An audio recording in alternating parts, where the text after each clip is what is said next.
Chicago Bears and Mike Ditka. As a player, he was what tough is all about. And now, as a coach,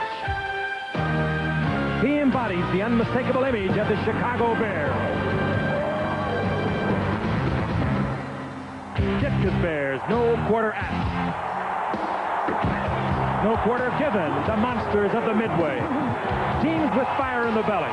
Teams coached by Mike Ditka. I love to see physical football. I love to see people hit people. That's what it is, man. And people don't like that, they shouldn't watch it. You hit them fair, square, within the rules of the game, but you hit them because that's how you earn respect. Tonight, Mike Ditka's 3-0 Bears will certainly have that respect. He may be less emotional now, but he's definitely in control. There is no question. These are Mike Ditka's Chicago Bears. I am who I am. I mean, I do things a certain way. Whether people like them or accept them or not, I can't really worry about that because I think that's the way I'm supposed to do them.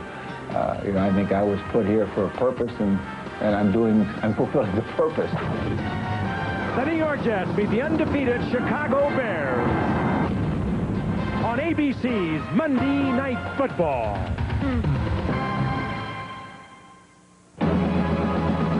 Are you ready to rock?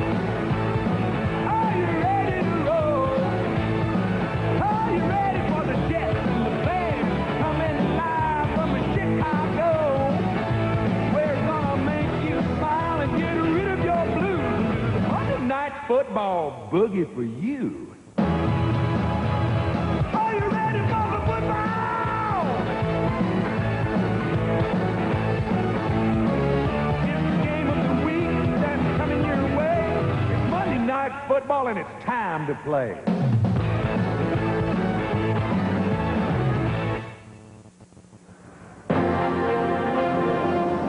ABC's NFL Monday Night Football.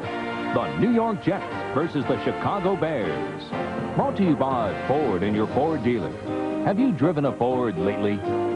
By Bud Light. Everything else is just a light. By the new Dollar Rent-A-Car. We're right on the airport, right on the money. And by Delta Airlines. We love to fly, and it shows.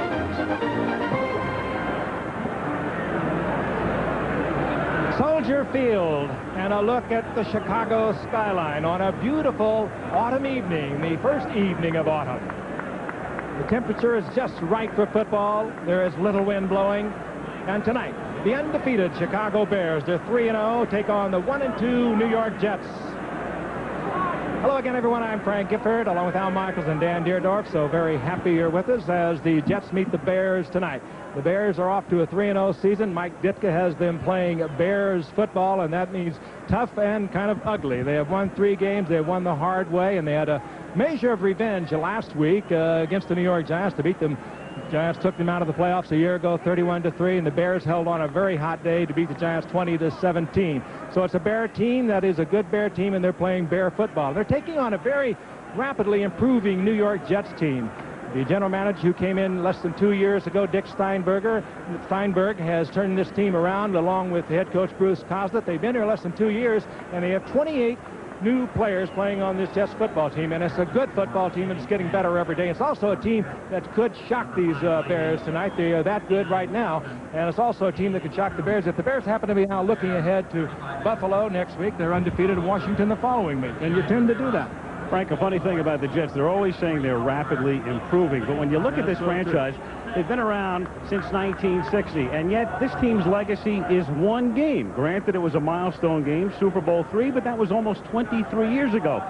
Since then, they have become the NFL's wannabes. This team has not finished in first place since 1969, and they have been to the playoffs only 4 times in 21 seasons. So they keep saying we're getting better and we're building, and the fans keep saying when. What they need is a big victory, and it's a long time since they've had a very big victory, and tonight clearly would fall into that category if they can beat the Bears on a Monday night in Chicago. Their offensive line has to do a great job tonight against the Bear defense to protect Ken O'Brien and to open holes for people like Blair Thomas. Dan, let's talk about the Chicago Bears. The Bears come in unbeaten, 3-0, but you might say they are barely 3-0. And I know that was no pun intended. No, not at all. But Al, you're right. They are barely 3-0. They have won their 3 games by an aggregate total of 8 points. The vaunted Bear rushing attack, it's averaging less than 100 yards a game at only 97. And they're in minus numbers in the giveaway takeaway ratio. Well, how can the Bears be 3-0? A couple of things come to mind. One is the play of their rapidly improving quarterback, Jim Harbaugh. Harbaugh is throwing the ball at a better than 65% completion percentage. You can see there twice as many touchdowns as interceptions. His decision-making is better. He's staying in the pocket better. He is on his way to being a fine NFL quarterback. The other reason, quite simply, is Mike Ditka. You have to worry about an emotional and even a physical letdown after a big win over the Giants last week. Ditka's response, there will be no letdown. No other coach in the NFL exercises his will over his team to the extent Mike Ditka does. And Mike Ditka has guided his team since 1985 to a 22-2 mark in September. In his 10th year, he has 93 regular season wins, as the graphic indicated, plus 6 in postseason. So overall, seeking his 100th victory as the Chicago Bears head coach tonight. Louis Aguilar to kick off for the New York Jets as the Bears get set to receive. Aguilar, who played in the World League this summer for Barcelona, will be kicking off to Johnny Bailey and to Mark Green before this crowd, which is whipped into a frenzy as we get started.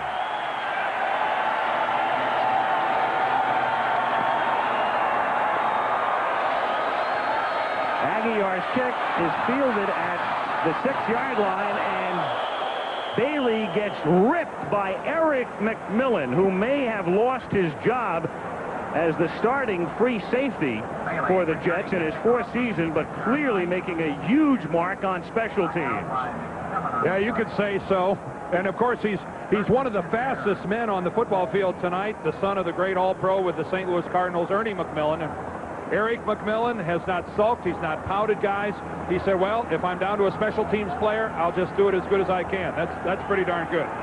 Jim Harbaugh, the quarterback, and he opens up with Neil Anderson, 35, Brad Mustard, 25, and that's Waddle in motion on first down from the 14. And Anderson goes nowhere. He is hit immediately by Dennis Bird. Take a look now at the Chicago Bears. A lot of people were shocked and surprised when the Bears picked Harbaugh #1 in 1987. Now clearly the starter with McMahon gone, Tomczak gone. Anderson and Muster, the starting backs. Davis and Waddle are the wideouts. Thornton, the tight end. And the guys up front, the 4 veterans at the bottom, and then the rookie left tackle Stan Thomas. Jimbo Covert out for the season. Cap Boso is in there right now at tight end. On second down, 10 from the 14.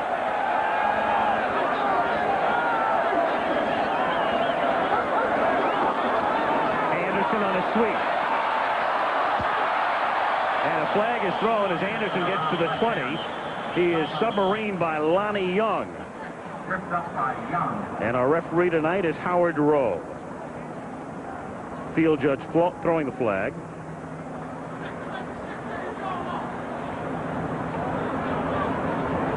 And it will go against Chicago. Holding call. Preliminary indication holding against the Bears. And that will back Chicago up even further as we look at the Jets, who now play a 4-3. Washington, Mercereau, Bird, their leading sacker last year, and Lagaman, the right end. Mo Lewis, Kyle Clifton, the steady, solid, and unspectacular middle linebacker, and Joe Kelly. And then the secondary, Stargell and Hasty. Hasty is outstanding. Washington and Lonnie Young, the former Cardinal, who came over in a trade in June and won the starting spot. Second down and 17 at the 7-yard line after the penalty is marched off.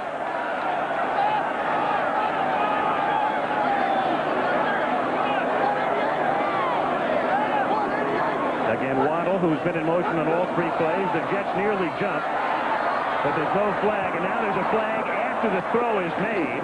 Muster makes the catch, and there are 3 flags on the play. There's one in the end zone, one at the 4, and one after the play at the 8. The one thing to watch out for, they're going to get Stan Thomas for holding the left tackle. If that hold occurred in the end zone, that's going to be a safety.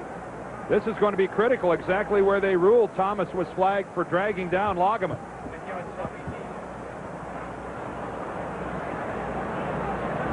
There are, as I look at the field now, there are a total of 4 flags on the field. One in the end zone, a new one at the goal line, one at the 4, one at the 8. Holding, number 60 on the offense. 31, face mask, 5-yard penalty. Penalties cancel. Repeat, second down. All right, well, the first penalty was the hold on Stan Thomas, the rookie left tackle. Here he is right here working against Jeff Lageman, number 56. Now, Lageman's going to go right to the inside.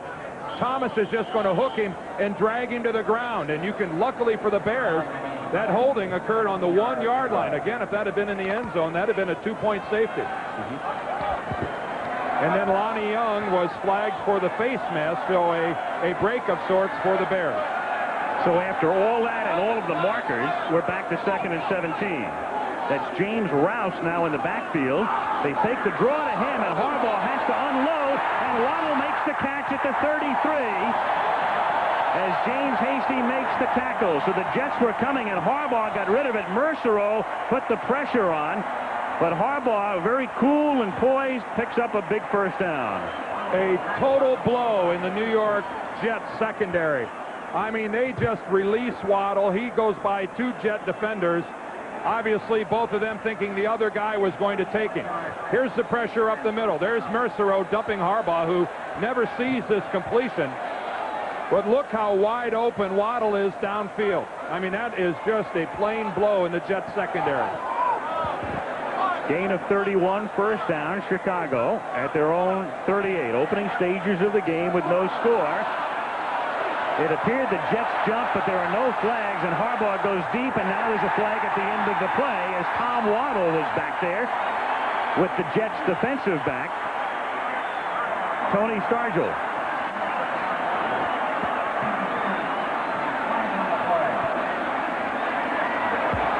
This could go either way. I mean, there was contact by both Stargell and the receiver. This could go either way. Let's watch it.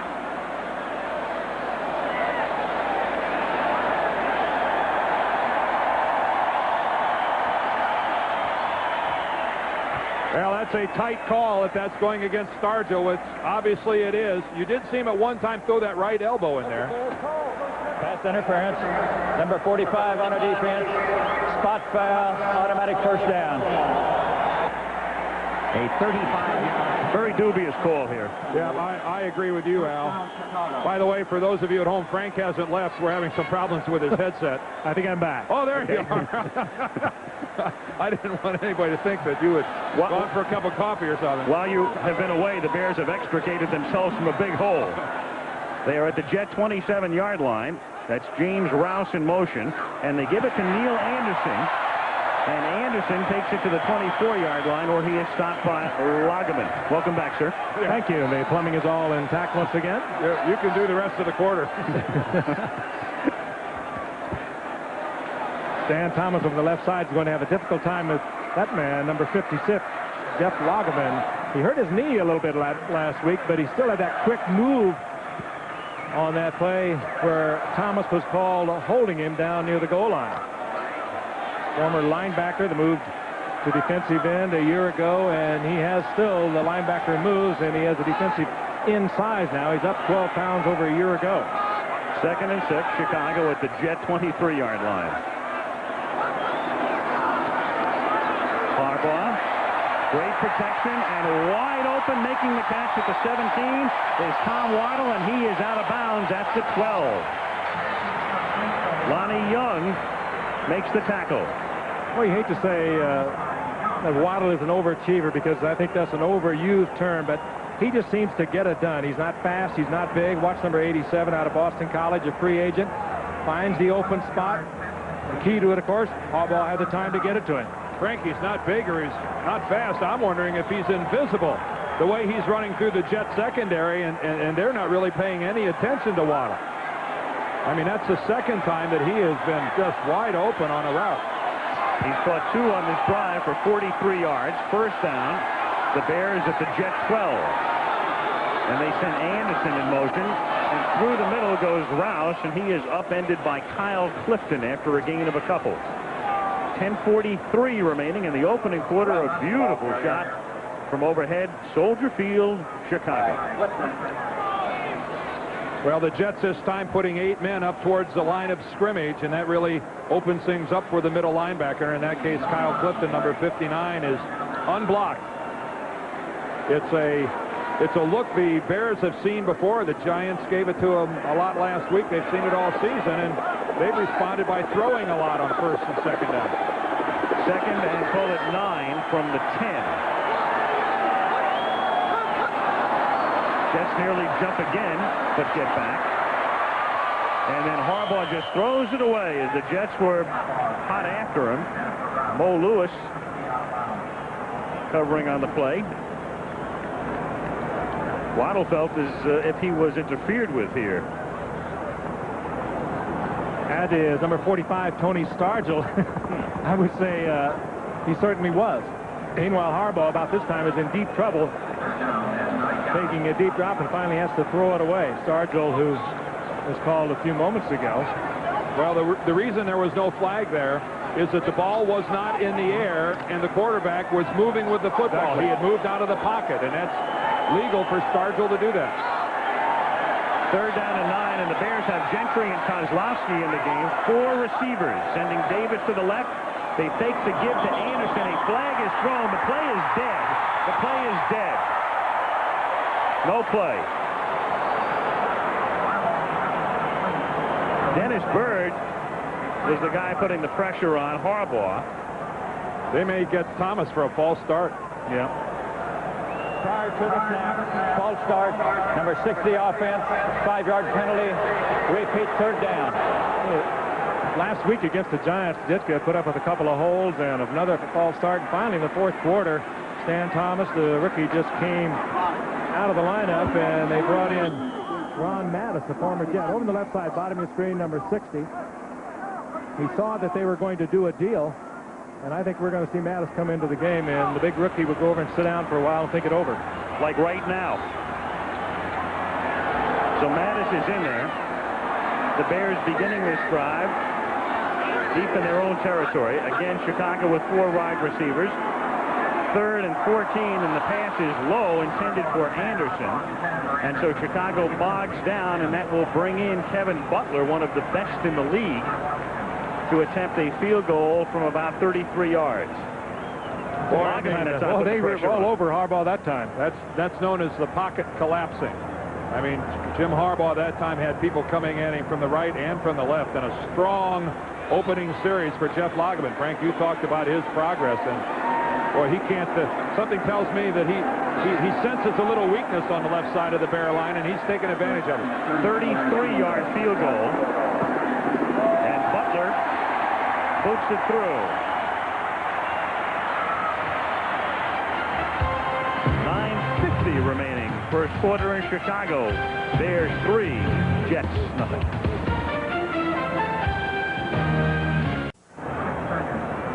Well, for the first time ever on Monday Night Football, those shots being provided from the airship Shamu, doing a whale of a job, hovering high above. Oh, and you think it'd be all the sights that this stadium has seen over the years. Heavyweight fights, Notre Dame SC games years ago, and look what we've got there. We're looking for an airplane. Full moon, a full moon on this 23rd night of September. A ring around the moon. What's that mean? Rain tomorrow. You're into that? Ooh, a quick deployment here by the Chicago Bears. Pretty snappy. 5 on one side, 5 on the other, though. Kevin Butler. A new look, the same result. Kevin Butler's kick is a bouncer. Fielded at the 7-yard line by Terrence Mathis. And Mathis breaks it all the way out to the 45-yard line. Good run back. As the Jets take over near midfield, Rouse makes the tackle. And we'll take a look right now at the New York Jets. Ken O'Brien. I don't have to tell you, he is not very mobile. He is prone to getting sacked very often. In his 8th year, this is their basic alignment. Thomas and Baxter, though they could open in a one-back. Toon and Moore, the wideouts. Boyer was hurt last week. He's back this week. And there's the offensive line, and they've got to do the job tonight. White is called the road grader. Eatman is the longtime chief. Hannigan back from knee surgery. And they open with a one-back set here on first down. O'Brien with the 3 wideouts into the pattern. He hits Al Toon, and Toon takes it to the 26-yard line. So he comes off a week in which he caught 8 balls against Buffalo. And if the Bears are going to have a major problem tonight, it's going to be with the 2 wide receivers. Al Toon, he's 6'4" on one side. Rob Moore is 6'3" on the other side. And the Bears cornerbacks and Lemuel Stinson bought the deep move totally by Toon, but the Bears cornerbacks, they're 5'9" on one side with Wolford and 5'9" Stinson on the other side. They're going to try to help them, but you can't always do that. And if they get isolated, they're going to be in trouble. These are 2 great receivers. 29-yard gain. Jets at the Bear 27-yard line. Again in a 1-back set with 3 wideouts. That's Blair Thomas behind O'Brien. Play clock down to 2. And here's Thomas exploiting the right side for 5. Let's take a look at that Chicago defense as Wolford and McMichael make the tackles. The missing name, of course, is Dan Hampton, retired. Armstrong, McMichael, the Fridge himself, and Richard Dent, MVP in the Super Bowl in '85. Roper, the great Singletary, and Rivera. And then the corners. Wolford is back. He was hurt last week and missed the game. Stinson on the other side. Paul and Carrier, the safeties. A look at Singletary. 2nd down and 5 from the 21. Baxter in his 1-back set. The fake, O'Brien dumps it off, and it's dropped by Wisenhunt, who is the backup tight end. Rivera makes the stop. And it's an interesting thing with the Jets tonight. Boyer is back, but the 2nd tight end, Dressel, is inactive. He's hurt, and Wisenhunt is the other guy. Well, that wasn't with the Jets until the start of the season. He was with the Redskins. The Redskins waved him, thinking they could don't want to pick him up and they could bring him back, and the Jets leaped all over him. They may want to send him back after that. At 5 from the 21. 3rd and 5 for the Jets at the Bear 21. 8:04 remaining. Opening quarter. Chicago leading 3-0.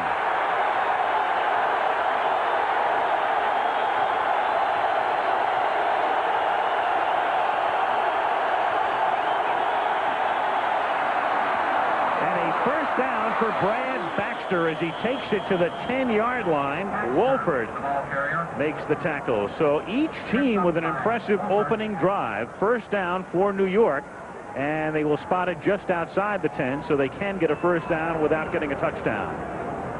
Now, both teams want to do the same thing, and that's run the football. And the difference is that the Jets have been able to do it. They run for over 400 yards in the 3 games they played with plays like this.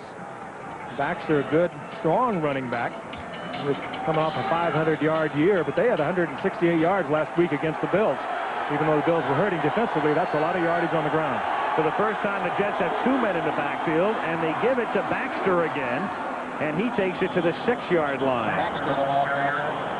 And a flag goes down at the end of the play.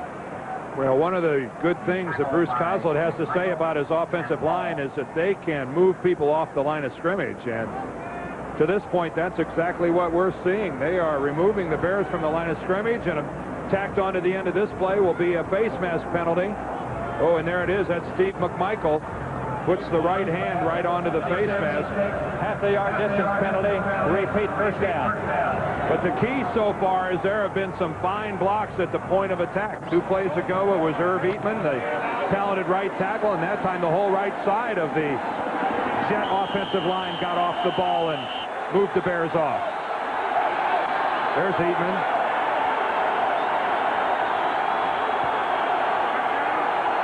It is still a 1st down. It is 1st and 2.5 after the penalty, and 3.5 for the touchdown. Baxter gets to the 3, and William Perry is there for the tackle. I think on that face mask, it's an interesting call on that face mask. It would have given them a 1st down normally, but on half the distance, they don't charge you with the down, and that's why it was still 1st down. It was 1st and 2.5, and you almost never see that. Good move by Perry there, sliding off the block to Cadigan. Amazingly quick. What was the estimate Mike Ditka put on it last night? About 360 pounds. Still, he's like a cat. That's Freeman McNeil set on a wing to the left, and on 2nd down, a little fade pattern and interference in the end zone. It's going to be 1st and goal, and the flag winds up right in the face of Chris Burkett, and there are 2 flags, in fact, on the play. flags on the play. One at the 6 and one in the end zone. One of the flags comes in from the linesman at the line of scrimmage on the sideline, so it has nothing to do with the penalty that was in the end zone. So both flags aren't about the same foul. There are going to be two separate calls here. Prior to the snap, false start, number 75, 5-yard penalty, repeat second down. Well, that means because it was a false start, the play never happened. The play never happened at all, so the interference in the end zone just scratch it. At the outset of this one, we have seen more flags than you'll see on June 14th. And Irv Eatman did jump a little bit, and that, boy, that again, we've seen several costly penalties. That one really hurt. That now makes it second down and 7 for the first and 8 for the touchdown. And they would have been at the 1-yard line. Blair Thomas in motion, and the pass is too high, intended for Al Toon. He wasn't open, was he, Frank? Oh, Toon had Stinson beat in the corner, and that is really not Kenny O'Brien. He usually is such an accurate passer. When he gets the time to throw the football, no one throws it any better than he does. He had the time, he had the receiver, and he overthrew it. Oh, what a move that time by Al Toon. Al Toon, as I mentioned earlier, is 6'4", and Lemuel Stinson is 5'9".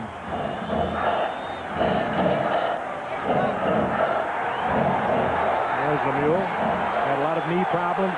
Gutsy little football player. Only goes about 160. 3rd and 7 from the 8. They can get a first down without the touchdown. O'Brien throws. It is caught by Burkett, and he is down at the 2. There's no fumble, but he appears to be a little short of the first. It is Rob Moore. Moore made the catch, and he is hurt. He pays the price. Well, David Tate, number 49, comes in and puts a grade A shot on Moore when he's down on the ground. Quite frankly, I think that should have drawn a flag. That was a personal foul if I ever saw one, guys. I mean, the play was over. Moore's down on the ground. And okay, now watch this. He's down on the ground, and that's a little late. That's a little late, but there is no flag. I mean, it's aggressive football by David Tate, but he was, in my mind, a second late getting there. And a yard short of the first down. Right there. I mean, hate to speculate, but it looked as though Moore is grabbing his arm. And they're out looking at him now. I mean, that's not a cheap shot in the sense of trying to hurt somebody. I mean, I don't think there's any question Tate was flying in there, but you look at him regular draw your own conclusion. It's different. You can draw your own conclusion. Again, Tate is thinking he's lunging for the first down. He's got a full run to get him there. This is football, and it's a tough game. That's very close. Timeout on the field. Back in a moment.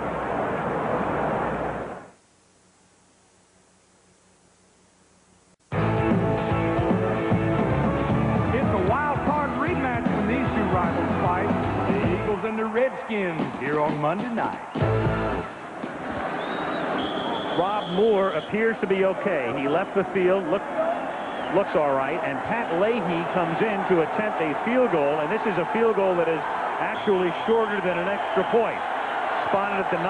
It's a 19-yard field goal attempt for the oldest man in the league.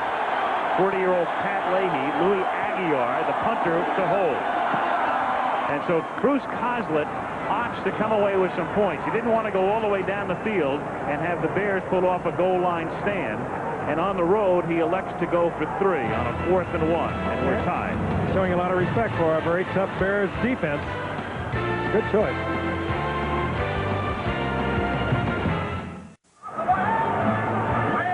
Griffin filling half your screen, and he will lead the Washington Redskins in RFK Stadium against the Philadelphia Eagles next Monday. Great matchup. Unbeaten Washington and the Eagles with McMahon at 3-1. On a scale of 1 to 10, in my mind, there's a full 10. Yeah. They played some bitter games. Remember our regular season game last year in Philadelphia? The Redskins had a fife and drum to get out of there. Well, I guess it's only fitting we're here in Soldier Field talking about Jim McMahon playing quarterback.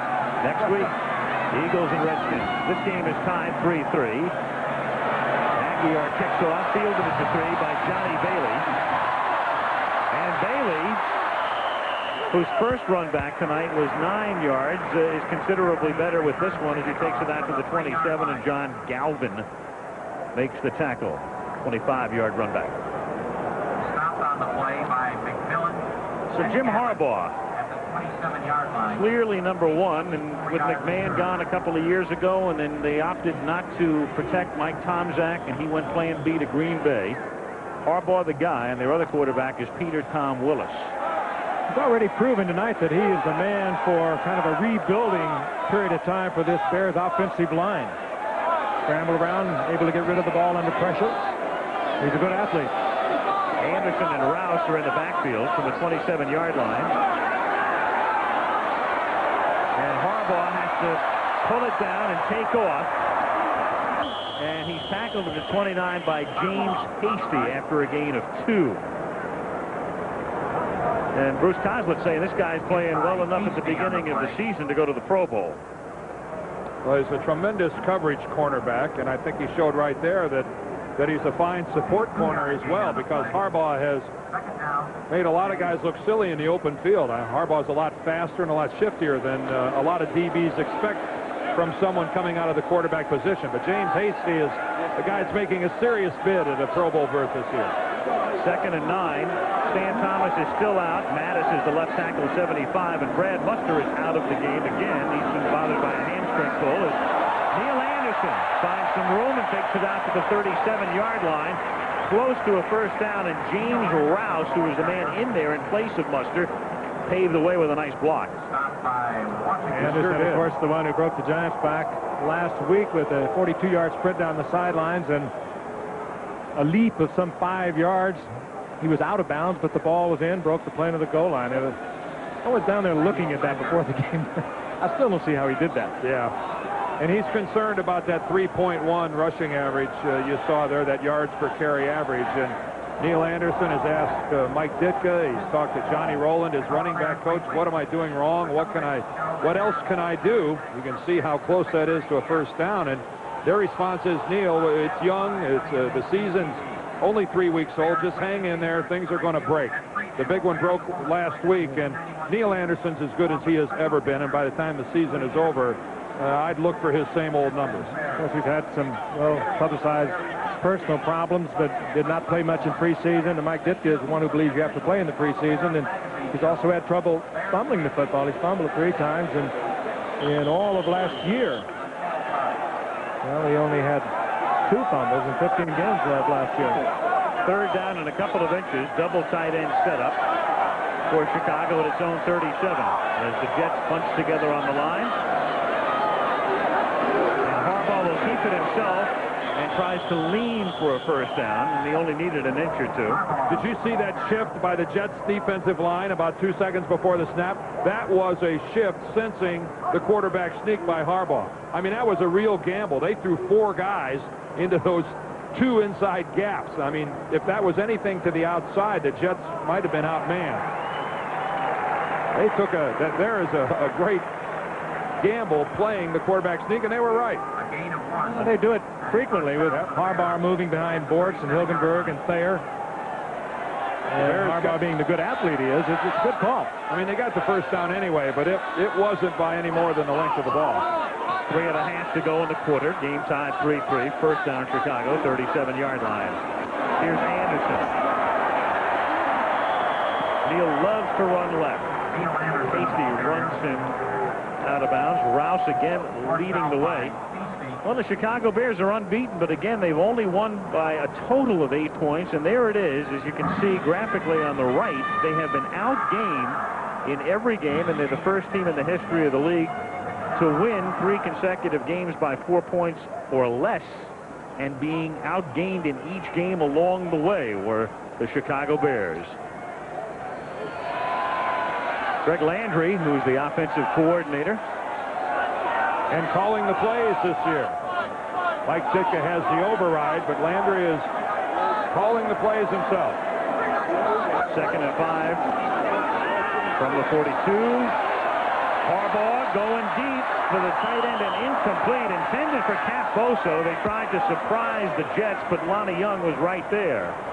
Lonnie Young, of course, is the Phoenix Cardinal that the Jets traded for that replaced Eric McMillan. He 5 years starting as a Phoenix safety man, a good one. And he provides good coverage right here. running stride for stride. He looks into the eyes of Bozo, and Bozo's looking back for the ball. He knows it's coming. Good coverage. There is Eric McMillan biding his time, and well, it has to be tough, Dan. Yeah, it's not so much Bruce Coslet says that his skills deteriorate. It's just that Lonnie Young just proved to Bruce Coslet that he was a better player. Harbaugh calls a timeout, as he did in a similar situation early in the game against New York last week. 3rd and 5 upcoming. 2:45 remaining. Opening quarter in Chicago. 3-3. National powers meet. The #1 team in the country, Florida State, tackles 3rd-ranked Michigan Saturday on ABC Sports. Keep in mind, again, that early start, and Dan will be up very early. Florida State against the Wolverines. I will be parked in front of the tube. What a matchup this early in the season. #1 in the country, Florida State. #3, Michigan. But again, a reminder, that's 12 o'clock Eastern, 9 o'clock out on the West Coast. 3rd down and 5 after the timeout for Chicago. Game tied, late first quarter. Harbaugh from the gun, protected well, and it's deflected at the line of scrimmage by Jeff Lageman. 4th down. Good protection for Harbaugh, but Lageman's very agile, very quick, has those linebacker instincts, and timed that up beautifully to go up and bat it away. Boy, what a strong start by Lageman. Well, he had 2 sacks last week against Buffalo. He's playing on a knee that troubled him during the week. Terrence Mathis is back to receive the kick. He's at the 15-yard line. Maury Buford, the much-traveled one in his 10th year, to accept the snap at the 27-yard line. From the 18, Mathis. Back out to the 29-yard line. Glenn Kozlowski makes the tackle. 2:31 remaining on just a spectacular night in the Windy City. There's your room, Al. Yes, You're sweet, brother. Excuse me. What a sight this is. I don't know that there's a city in America that has done quite as good a job as Chicago has as preserving this buffer between the buildings downtown and the waterfront of Lake Michigan. Every time I come here, I marvel at how pretty it is going down Lakeshore Drive. That got me this morning when I was out walking around early with how clean this city is. I should be very proud. 1st down, New York, from the 28. Johnny Hector and Blair Thomas are the backfield combination. And here is Thomas. And Thomas breaks it out to the 41-yard line. A 13-yard gain for the second-year man out of Penn State, stopped by Rivera. And how important it would be for the Jets if this guy begins to come along and stays healthy. What a big-time move that was. You saw some of the skills that made him a #1 pick out of Penn State. Over 1,300 yards as a senior. Now watch this move back to the inside right here. A little juke and then spin to the inside. I'll tell you, the few backs can do that. And then he covers up the football. He did it all in one play there. Trying to dig it out there was Mark Carrier. Here he goes to the left now, Thomas, but he can't turn the corner. He couldn't get the block, and Marcus Paul, the safety from Syracuse, comes up to stop him for no gain. Boy, what a busy week Marcus Paul had last week. He had 16 tackles against the New York Giants, 11 of them solo tackles, and that's a busy afternoon for a safety. Filling in for the injured Sean Gale, and has done more than a credible job. The interesting, Gale is eligible to come off of the injury reserve next week, and Marcus Paul has done a fine job back there. 2nd and 10, 1:15 to go, opening quarter. Game tied 3-3 as O'Brien throws, and the catch is made at the 50 by Rob Moore, who was injured before but came right back, and he's out very close to the 1st down. Donnell Wolford makes the tackle. It'd be interesting to know how many hundreds of times Kenny O'Brien and Rob Moore have thrown this pass. This ball is delivered right on the cut of Rob Moore. It's in the air right there.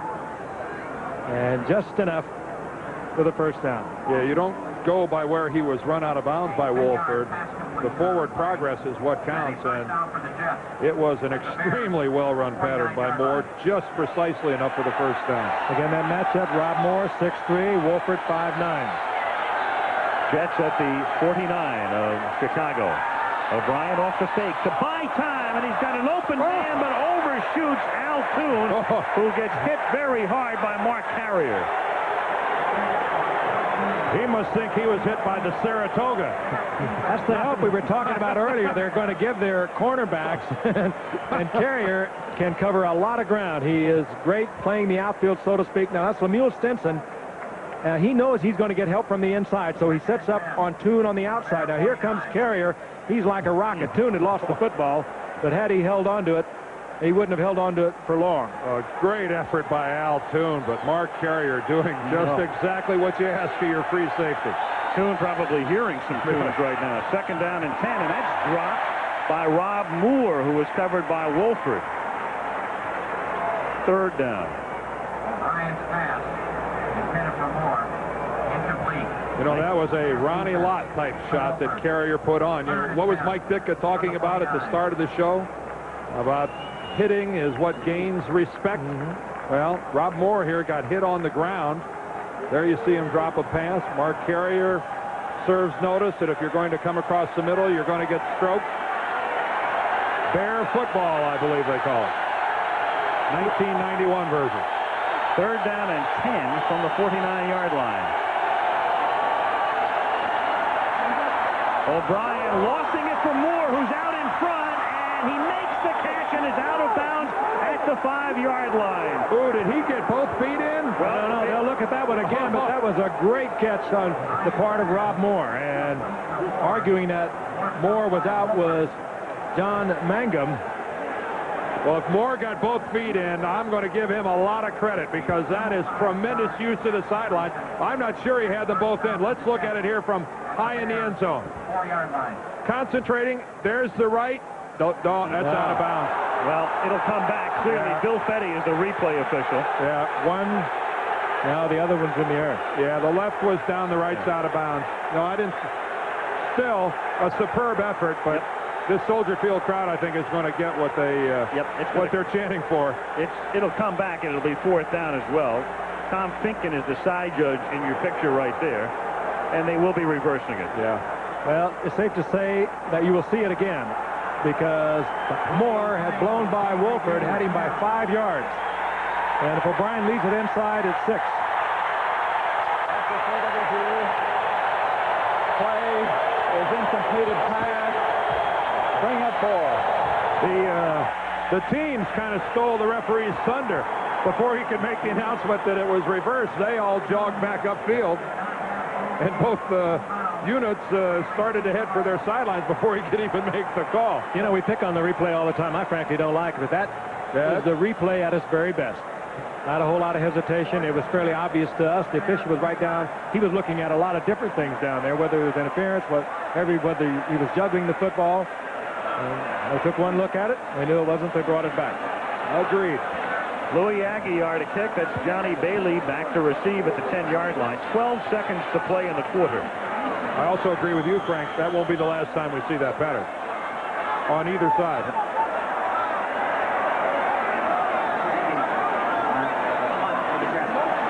Aguiar, the one-time Barcelona Dragon. His kick is fair caught at the 13 by Johnny Bailey with 6 seconds remaining. A 36-yard punt off the foot of Aguiar. Chicago trying to stay unbeaten. Frank mentioning at the top that one break the Jets get in a way is that Chicago had the Giants last week, and they've got Buffalo next week, and then Washington the following week. So you would think if there's a game you look past, it's this one. But then again, the Bears get a break because it's a Monday night game, and very few teams look past the Monday night game. Now the week after they play Washington, they play the Packers, then they come back and play New Orleans. That's the kind of schedule you get when you go 11-5. Harbaugh, a slow beginning, 2 for 6. Boso and Thornton are both in. The pair of tight ends. And Anderson takes it up to the 15-yard line, and that will conclude the opening quarter. Score after 1. Jets 3, Bears 3, and we'll return to ABC's Monday Night Football after this message and a word from our ABC station.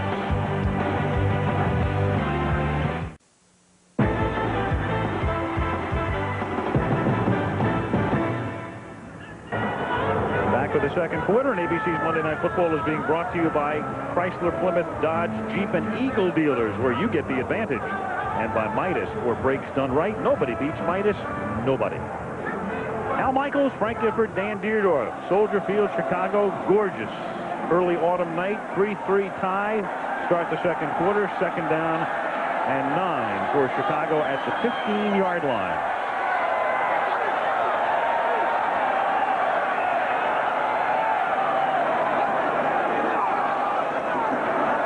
Harbaugh on second and 9. Throws a sideline pattern. Caught by Wendell Davis. Stargell with the coverage on the play. Enough for a first down, and it's a pretty even first quarter on the scoreboard and statistically as well. And very close. Even in time of possession, not bad. And even on the scoreboard as well, 3 points each. It's interesting, the Bears again going into the air on first down. The Jets lining up, playing the Bears for run. And the Bears are not sticking with it. They will put the ball up in the air. This is what the Bears see every week. First, Bears respected as a running team. Excuse me, Al. From the 27-yard line, as Waddle is in motion. They swing it out for Rouse. And a nice little move that he puts on Hasty, and then he loses the football, and the Jets have come away with it. The play is over, but it's recovered by Lonnie Young and the Jets. At the 36-yard line, he will get no advance after the fumble, but it is New York's ball on the turnover. Boy, talk about gang tackling. I think Joe Kelly was the Jet player that may have coughed the ball out and caused it to come out. We've got one of the Jets down on the field. Let's watch it here from behind the play. All right, now there's Rouse. Hasty's there first, but watch Joe Kelly coming in, number 58. Well, no, actually, he was going across the front, and then it was Kyle Clifton, I think, with a hit from behind that actually got the ball out. And there's Lonnie Young, and they're going to rule it down. I can't get a number on which Jet is down on the field. I think it's Mercereau. I saw a Ford as the second numeral, and he would be the only player on defense with a second. It is Scott Mercereau. You can almost read his lips saying, "I'm all right." And Mercereau is going to get to his feet. But again, the Jets were forcing the Bears to go to the air on first down. They got the completion, but Buster coughs it up. There is Clifton, 59. Got that right hand right on the ball. And the ball never even touches the ground. It goes right into the arms of Lonnie Young and never even makes contact with the ground. Kyle Clifton, who's already got an interception to his credit this season, is off to a strong start at middle linebacker for the Jets. So early in the second quarter, big break for New York. 3-3 tie at the 35-yard line, first down. Trevor Maddox, who lines up on the left at the bottom of the screen, is an eligible receiver on this play. If they're thinking of trickery and deceit, and they are not, as they keep it on the ground. And this is Thomas, and Blair Thomas picks up 12 and a first down. And look out as Mark Carrier goes over the fence. Whoa. We're sold out here tonight, so you better get back on the field.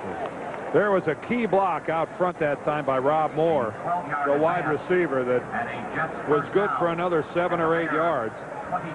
Luckily, Carrier is all right, but Rob Moore, who's not only a talented receiver, but that time got a nice block out at the point of attack.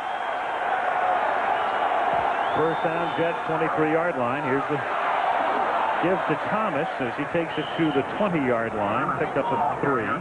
He has now carried, has Blair Thomas 5 times for 32 yards. Interesting offensive set. Really 2 tight ends. Only Matic has become a tight end, number 64, and Jets able to move it on the ground. So Blair Thomas and what he averaged last season in his rookie year. And you have to be impressed with something in excess of 5 yards a carry. I mean, that's sensational. The other 2 rookies who did it, Ickey Woods in 88 and Barry Sanders in his rookie year of 89.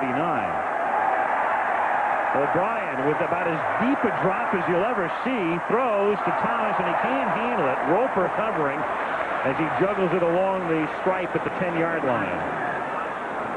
O'Brien right on the hands of Thomas. Thomas standing on the sidelines as there was no pressure whatsoever on O'Brien. Al Toon must be saying, what do I have to do to get Kenny O'Brien to throw me the ball? Al Toon is standing in the middle of the field. Look at him there at the top of your screen. Oh. I mean, O'Brien had his choice of open receivers, but boy, Al Toon was right in the middle. Looked like the easier throw. 3rd and 7 from the 21.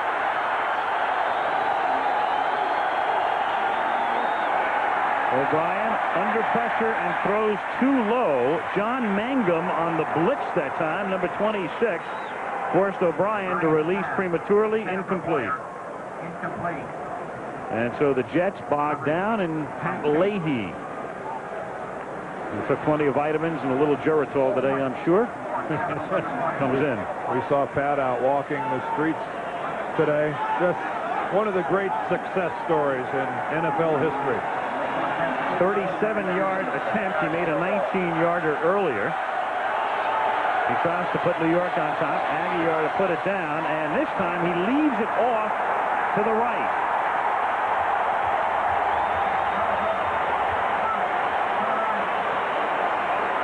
It's a flat miss. There is no wind. It's a perfect night. It's a good field to kick off. And we were talking to Leigh before the game tonight. He said, I've never seen a night like this in Chicago. And it is a great night for kicking, and he just leaves it right.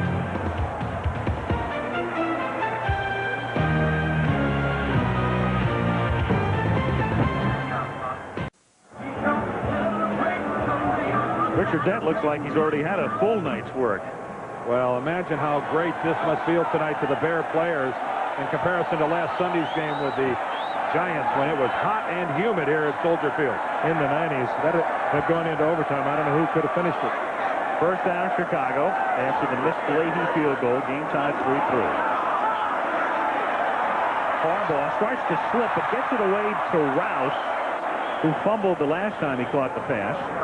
And again, the Bears are minus Brad Muster, who played on the first series. Muster missed the first 2 games this season with a hamstring pull, then missed part of last week's game. Was listed as probable tonight, and indeed he has played, but it appears that James Rouse is going to be the man with Anderson in the backfield. And the Rouse fumble doesn't really cost them any points because of that miss by Pat Leahy. And that's what a rarity that miss by Leahy was, inside the 40. He has made 98 of his last 106, and that dates all the way back to 1985. I mean, that's an extraordinary kicking percentage and accuracy by Pat Leahy. 2nd and 6. And Harbaugh dives, and let's see where they spot it. This is going to be very close to the marker. What do you call that move? Yeah. Somebody opened the trapdoor, I think, and grabbed Harbaugh's ankle. Again, the Jets put 5 down linemen. It's almost as if they're saying, we're not going to let you guys run the football. Go ahead and throw the football if you want, but we're not going to let you run the football. Jim Harbaugh voluntarily goes down, and he may have been a little premature. And boy, pretty good judgment. But I think Mike Ditka would have rather seen a margin of error maybe a little bigger than that. That's one element that Mike Ditka wants from his quarterback. He thinks that in the 90s, your quarterback can no longer be just a stationary target. He has got to be able to get outside, soften up a defense with his ability to move. And Jim Harbaugh brings that to the Bear offense. It's a first down.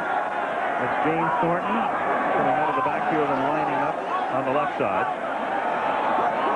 Rouse and Anderson behind Harbaugh. And again, the Bears to the air, and the catch is made by Thornton, the tight end, and a first down at the New York 46-yard line.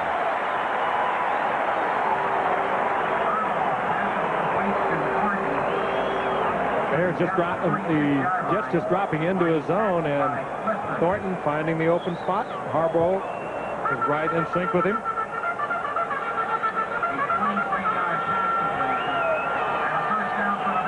Lots of time to get rid of it. And Thornton just in the gap between defenders. 10:50 remaining in the half after that 24-yard pickup. Jets 3, Bears 3. First down, Chicago at the New York 46. Again, the fake to Anderson, and then it's nearly picked off. Lonnie Young coming over and had his hands on it on a pass intended for the other tight end, Camposo.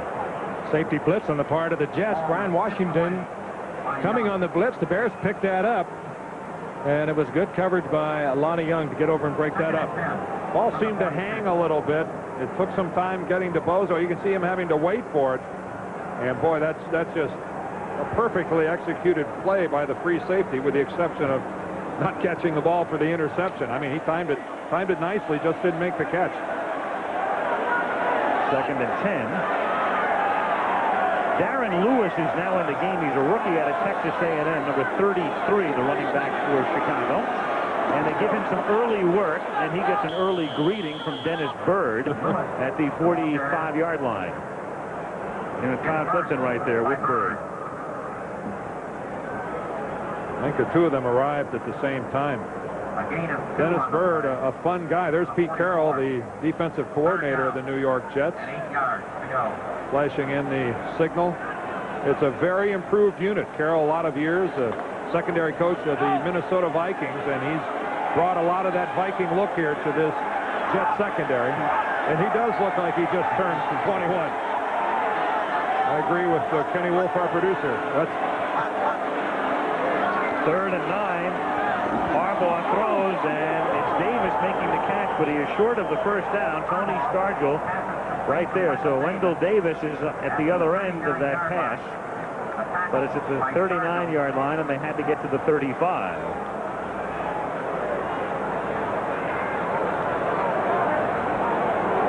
This was maybe an early arrival on the part of the DB. You've heard of the early arriving crowd? That was the early arriving coverage by Tony Stargell. No flag, no foul. Maury Buford now to punt. And he tries to angle it out of bounds, and he can't. It winds up in the end zone for a touchback. So the New York Jets will take over at their 20. 9:02 remaining in the first half in Chicago. Still 3-3. NFL powers collide. The Philadelphia Eagles tackle their division rivals, the undefeated Washington Redskins, next week on ABC's Monday Night Football. Great early season matchup from Ann Arbor, and that comes your way early. Noon Eastern, 11 Central, 9 Pacific. Florida State against Michigan in the second half of the doubleheader, depending on your region. Those games. Jets from the 20 begin with a move out to the 23-yard line. It'll be 2nd down and 7. And, well, we missed the Bears on Monday night last year, but first of 3 opportunities to see Chicago in 1991. Then against Minnesota in our last game on the 23rd of December against the 49ers. Yeah, it's the only one here at Soldier Field, and quite frankly, every football game played every day of the year should be under these conditions. I mean, it's a beautiful grass field. The temperature is perfect. Fatigue doesn't come into play at all. And the crowd here in Chicago is just sensational. How many times you ever played what it was like here in Chicago? Well, they always had an artificial surface on the floor of this thing, and it stunk. Blair Thomas picks up 2, and William Perry smothers him at the 25-yard line. I mean, I applaud Chicago and Soldier Field, the people involved here, for going back to a natural surface. It's really excellent. The players, to a man, appreciate it.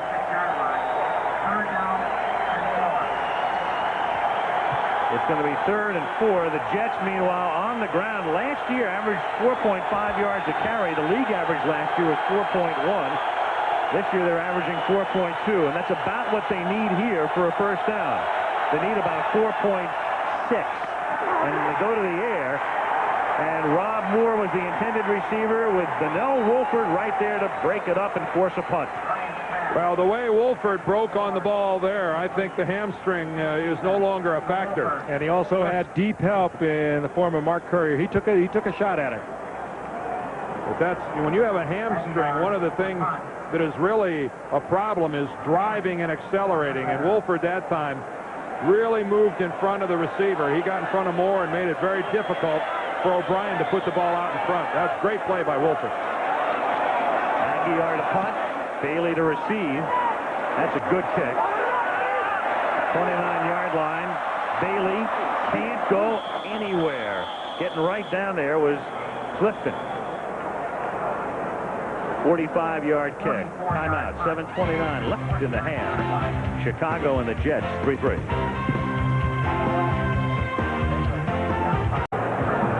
In Chicago, 7:29 remaining in the half. The Jets and the Bears tied 3-3. And the Chicago Bears taking over at their own 29-yard line. Craig Zanoff getting a little artsy crafty on us. On a night like tonight, why not? Why not? Boy.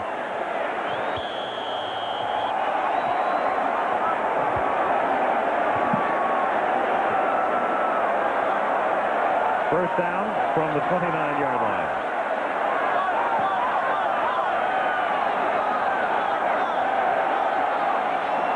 Thornton in motion.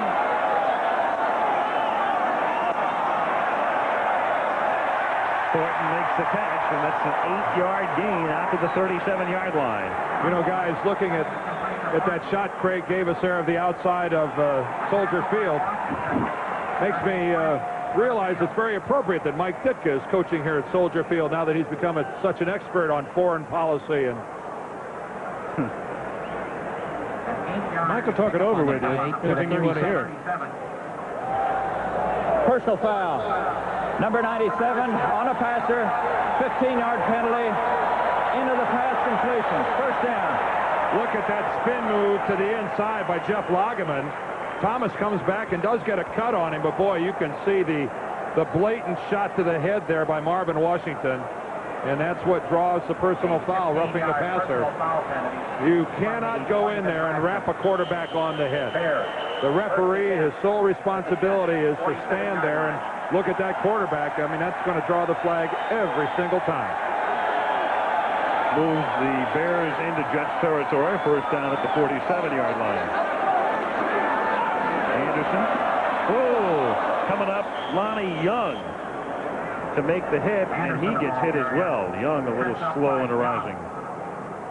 Sir, you were talking about Mike Ditka? Well, yeah, I remember he had a press conference this week and was asked what to do about some of the problems back in the Middle East, and he's got some solutions. He also has a new poster out, I guess, what, Operation Ditka Storm. Mm-hmm. Great support there by Lonnie Young. I had a good visit with him last night. You'll see part of Al's interview with him last night. He will talk over just about any subject with you. Yeah. Well, we tried to cover things kind of away from football, and you can always count on Mike. He always has some interesting and unusual things to talk about. Eric McMillan has come in to take Young's place on second down, and the catch is made at the 39-yard line by Thornton, who then fights for a first down. He was originally 2 yards short, and now he moves the sticks. Mo Lewis makes the hit. Well, that was a good catch, too, because Harbaugh had it behind him, and then he almost was stripped from the football, and he held on, fought his way for first down yardage. That's all set up by the play-action fake by Harbaugh, and then he rolls to his right. But look at this concentration. It was not a good throw. The ball was low and behind Thornton, and he got a good bounce. The ball actually bounced off his knee up into his arms. The tight end with the biggest arms in the league. James Thornton oils those babies up before a game, too. From the 35, here's Anderson, and he is able to swing by Lageman. And he's bumped out of bounds by James Hasty after a gain of about 7. And Lageman goes immediately after the referee, complaining that he was held. I mean, he's got to contain on that play. Nothing's supposed to get to the outside on Jeff Lageman, and he got tied up with Stan Thomas, who's back in at left tackle. Well, he did work upfield, and Thomas was leading on that block, but he grabbed Lageman just before he made his move to lead the block. Watch Thomas there, and he got him right around the neck. That's what Lageman was complaining about. I'd have grabbed him by the ponytail. That would slow him down, wouldn't it? Second and 3. Darren Lewis is in the game. He's the fullback and leads the way for Anderson, who picks up a yard or so, and he is stopped by Mark Gunn, the rookie linebacker out of Pittsburgh. Going to be third and short. Tripped up by Kelly. 4:45 left in the half. I'm only speculating about the being grabbed by the ponytail, having never undergone the experience myself. I could, but I would think that it would retard your forward progress. 2 yards to go. He has played some first half.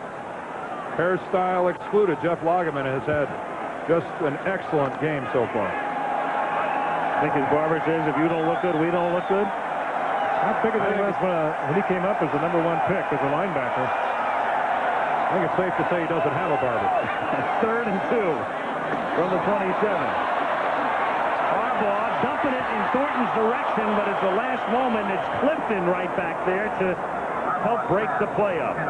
Yeah, we've already seen Clifton tonight do what the Jets have been telling us he's been doing for so long and maybe not getting the recognition he should get. He's a leading tackler every year, and overwhelmingly so, and this time he roams back into the secondary, and he's in there for the pass defense, but he'll come on the blitz. He's a good, sure tackler. We'll attempt a 45-yard field goal. And he does a fine job in that 4-3 at the middle. This is a 45-yard attempt for Kevin Butler. Harbaugh holding. Hilgenberg snaps. And the kick is short. I didn't detect anybody getting a hand on it. No, I didn't see it either, but he sure didn't strike it pure. No, not at all. That ball came out of there ugly. Poor kick. So Leahy misses, and then Butler misses. No, I didn't see it touch. 28-yard line. Still 3-3.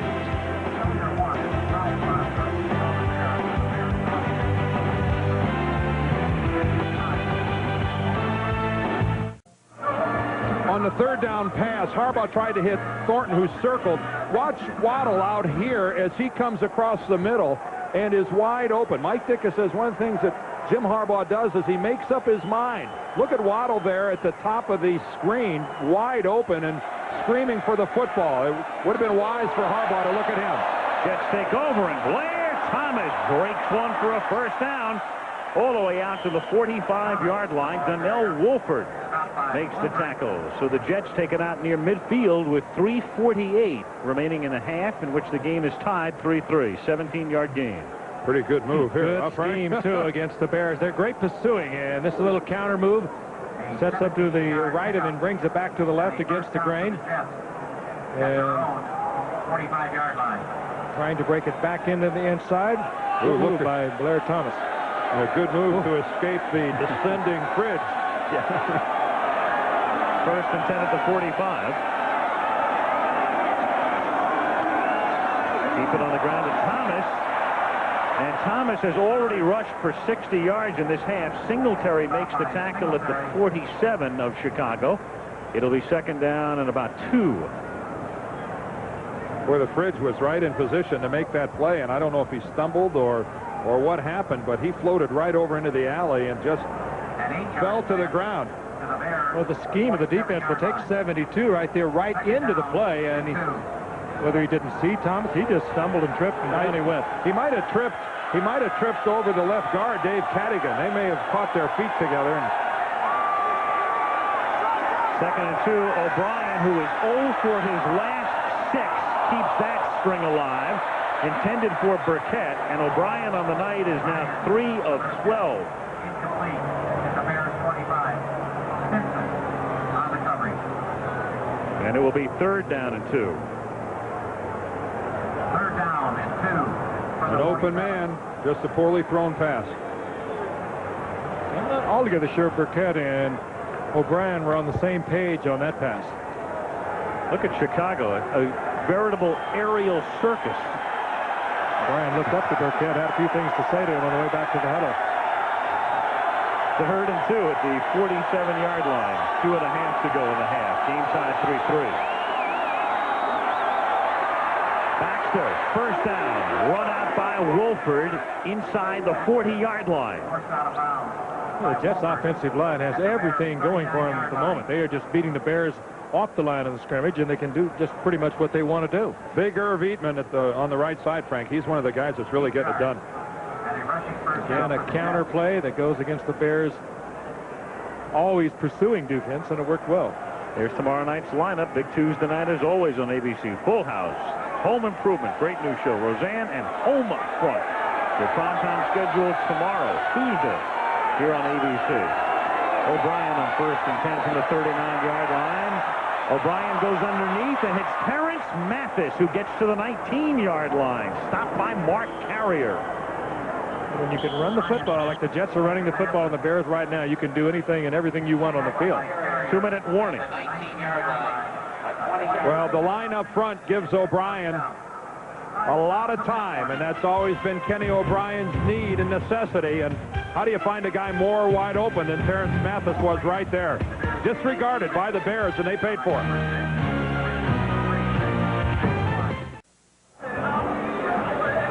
Freeman McNeil, a longtime great running back for the Jets, and he's pretty much lost his starting job to Blair Thomas. And in fact, he's been in for only one play tonight and wearing goggles because he was poked in the eye last week against Buffalo.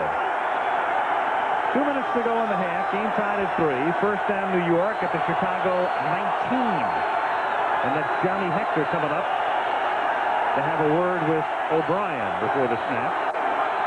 And it's a good thing he checked with him because he gets the ball and takes it to the 14-yard line where Perry and Singletary converge. The Jets have all of their timeouts remaining. You know what Johnny Hector is saying? You know, Dan, what's the snap count? You're getting a call on a quick power type of play like that. You want to know, you want to get the jump with it, and so many running backs, and myself included over the years, you just forget that. You're concentrating on so many other things. Ball at the 14, second down and 5. Hector again, and that's Trace Armstrong knocking him down at the 14-yard line. And the clock continues to run. This is similar to what Kansas City was doing against Houston last week. Obviously, you're trying to get the ball in the end zone, but there's really no reason to call timeout here. What you want to do is score and leave no time on the clock for Chicago. Got themselves in an interesting position right now. They've been running the ball really well. They got a third down and call it 5. Kenny O'Brien does not throw a lot of interceptions. Bruce Coslet trusts him to put the ball in the air. Here comes the crowd. Play clock is down to 8. Third and 5. And Richard Dent makes his presence very much felt. Johnny Hector stopped at the 19. Well, they were going to try to trap Richard Dent. He beat the trap. They brought White, the guard, from the other side, and Richard Dent just shows a little too much quickness. He's going to go around the trap block, and Armstrong comes in from the other side. Now, it's a poorly conceived play when both defensive ends meet the running back that far in the backfield.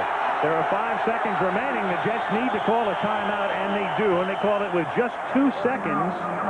Chicago was... It appeared that the Bears were also attempting to call for a timeout. I don't know who it'll be charged to, but clearly the Jets wanted it as well, so they can set up the kick. So 2 seconds remaining in the half before Leahy attempts to give the Jets the lead. One more play, and with this timeout, we can take a look at a highlight from yesterday. Pittsburgh and Philadelphia. We'll see the Eagles against Washington next week. Jim McMahon. And you thought he was done? No way. Tremendous day yesterday. And what about Roy Green? He should be playing in old-timers games, you say? No, sir. The longtime former Cardinal. He's so old he played with Deerdorf. Had a tremendous day. Bubby Brister had a good first quarter, and then the Eagle defense took over. And Brister felt like Aikman last week in the Philly-Dallas game, and the Eagles win to go 3-1. Next week, it's Roy Green against Darryl Green. Yeah. Roy Green has lost a step. He's still faster than most outside men. Here's Leahy with a 34-yard field goal attempt that is perfect, and that is the way the half ends. Leahy 6 and Butler 3 is what it amounts to after 30 minutes of play. A veritable scoring bonanza. What a bonanza. Yes. Mike Ditka. We'll hear from him at the half. And ABC's Monday Night Football comes back with halftime activities after this message from the NFL and a word from our ABC stations.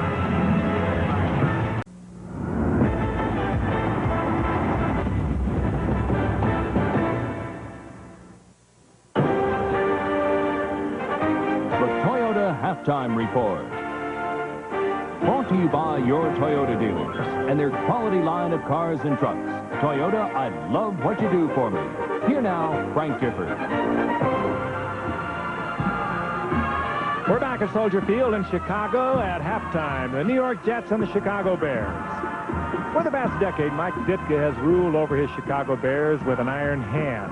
His deep emotional involvement in coaching has taken its toll and has provided its rewards.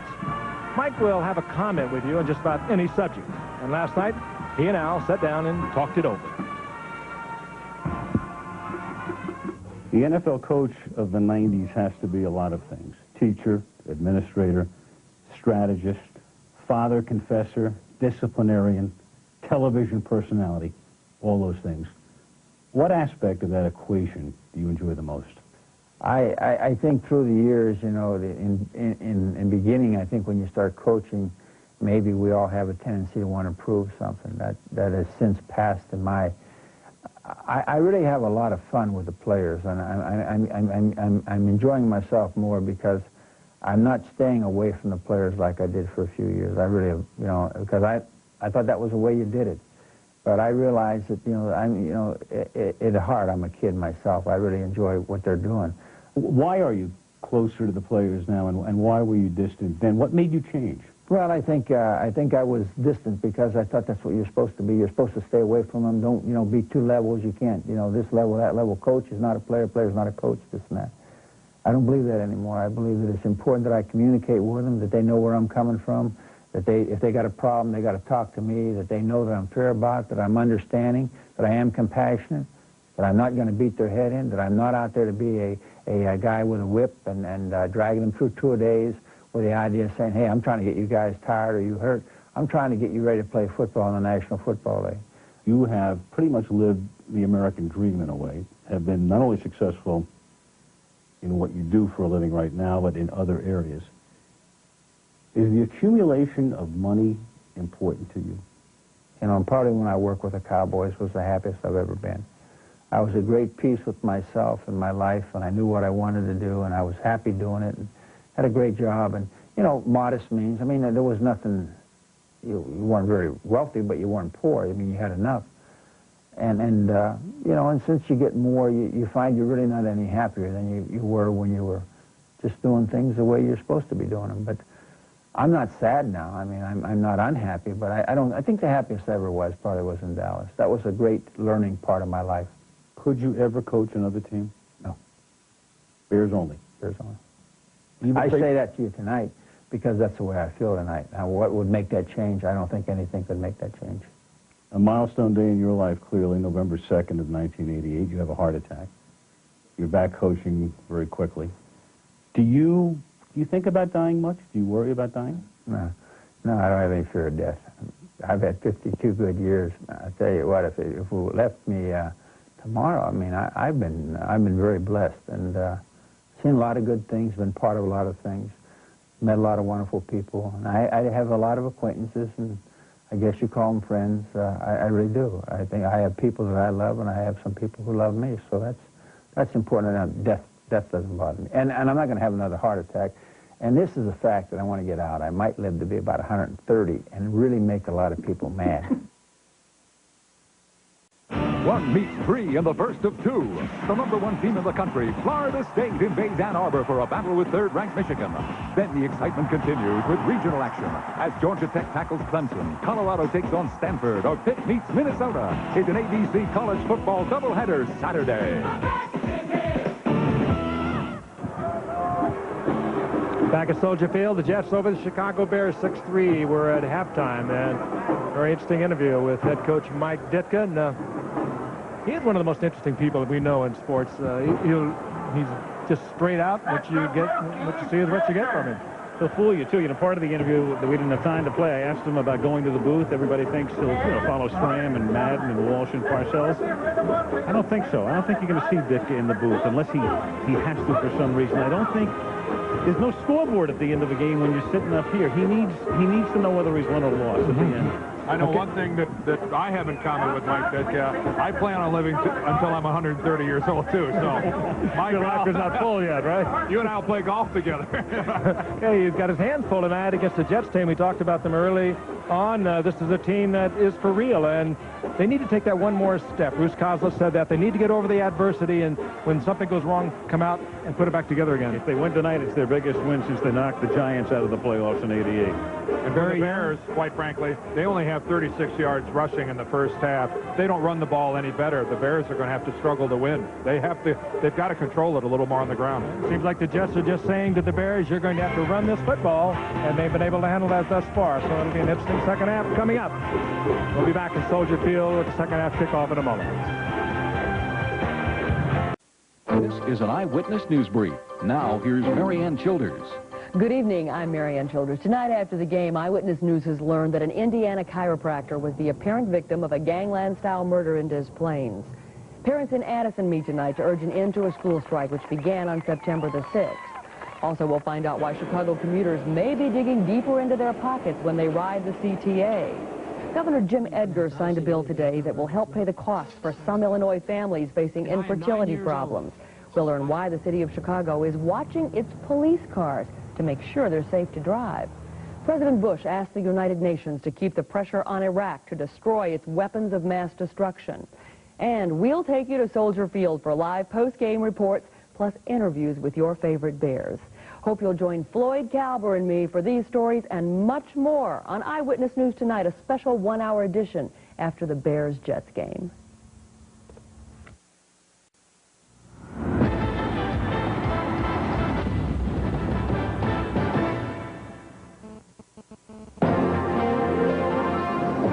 ABC's NFL Monday Night Football. The New York Jets versus the Chicago Bears. Brought to you by Miller Lite. It's it, and that's that. And by Nissan, built for the human race.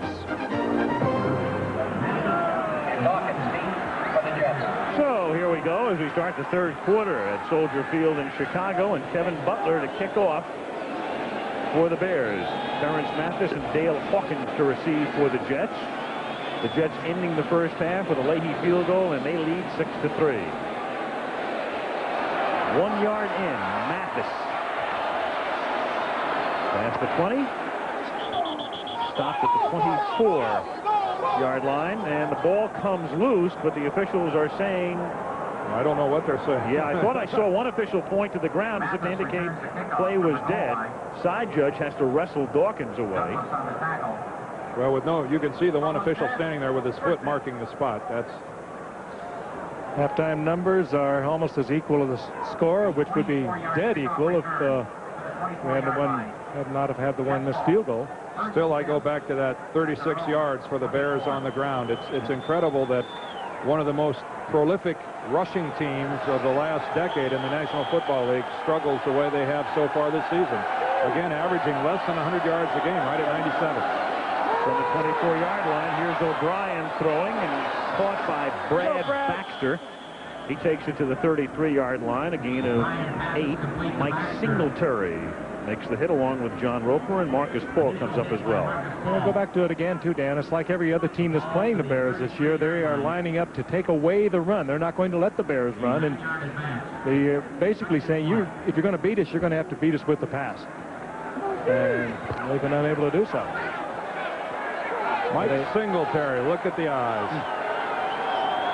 We'll get into it a little bit later about is this or is this not his last year.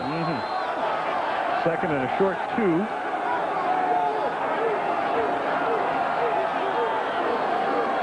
And a busted play. And O'Brien takes it back to the line of scrimmage. It's going to be 3rd and 2. O'Brien, the ball carrier, touched down by Ball. That is not a part of Bruce Kozlitz's game plan to have Kenny O'Brien running with the football. No, and it's not part of Kenny O'Brien's game plan either, I can assure you. No gain on the play. 3rd and 1. O'Brien, not very mobile, as you all know. He hasn't been sacked tonight, but through his career, he's been sacked an average of exactly 3 times a game. Well, we've got some confusion out there. 3rd and 2. And O'Brien, a short drop, but is able to convert. That's the first down to Chris Burkett, the former Bill, who's out of bounds at the 40-yard line. Now, you talk about O'Brien's mobility. I think one stat would say it all. In his career, he's thrown 110 touchdown passes and rushed for none. He's the only player in the history of the league to throw over 100 touchdown passes and not score a touchdown on the ground. Well, now you talked about how many sacks he takes, a little over 3 a game, or just at 3 a game in average. That's a lot when you play 9 years, but he also is very durable. From the 40, here's Blair Thomas exploiting the hole and taking it to the 50, and that's close to a first down. Perry and his pals make the hit. And that was just an eradication of the Bear defensive line. I mean, they were blown off the ball by the Jet offensive line. I mean, they just got... they were passing the defensive backs. Yeah, they were doing this in the second quarter, from the beginning of the second quarter right through to the halftime, and they come right out and pick it up again. The middle linebacker of the 80s, and look at the block put on him by Jim Sweeney, the center. I mean, he takes Singletary and rides him backwards. Sweeney's done a good job in the middle. He's played every offensive spot in that line for the Jets. Mike Singletary announced before the season that this would be his final year. He has since backed off of that and said, well, I'm not sure. Jets now 100 yards on the ground tonight and averaging 5.6 per carry. 71 of those yards picked up by Blair Thomas. And he tries to pick up some more. And 71 now becomes about 74 on a 3-yard gain, run down by Marcus Cole at the 46-yard line. There's a time, Frank, you certainly would know more than I as far as a running back is concerned, but there's a time when you just got to put it down and slash in there and pick up a couple yards, and there was some hesitancy there. Well, he pecked all along the line of scrimmage. The last move is a pretty good one, though. If you look at the yardage he got out of it, he got under one tackler, and I'm amazed at the way he can cut back when he is about to be hit. He can make that one cutback move. He is very, very quick. 2nd and 6, the Jets at the Chicago 45, 11:45 left, third quarter, 6-3 New York. And a lot of Bears on the line of scrimmage. And O'Brien gets protected well, but his receiver, Rob Moore, covered by Donnell Wolford, and the pass is not there. O'Brien misses another open receiver, and Rob Moore on the blitz, wide open. Had the man coverage, everything they wanted. O'Brien had the time to get it to him, and he didn't do it. Severely overthrown. At the 45, 3rd and 6.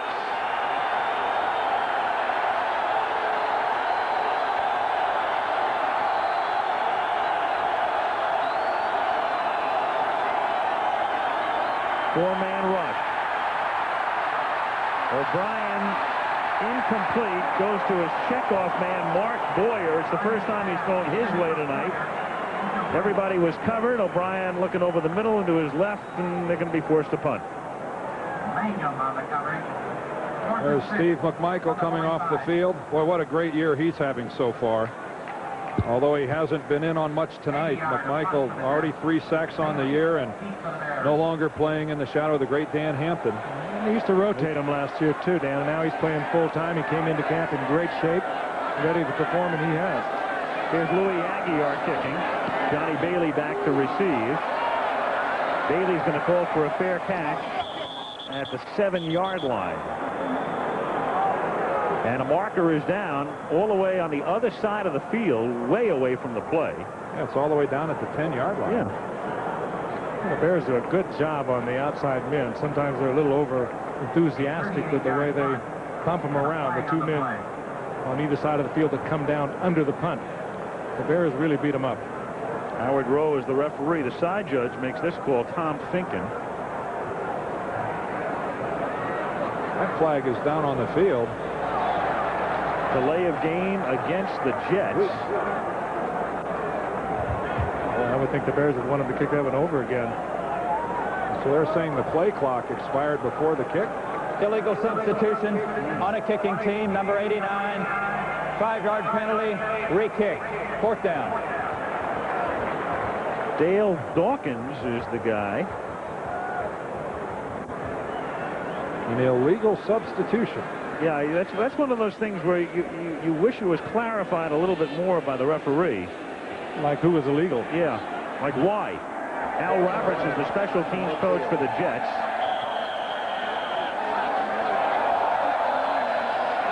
I was trying to figure out what the problem is as well. So now Aguiar to kick again.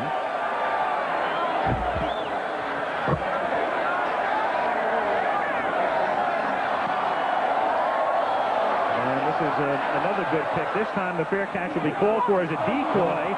And that penalty winds up in the Jets' favor. Instead of at the 7, Chicago now takes it at the 4. It's down by Mo Lewis. Aguiar going over to thank the side judge.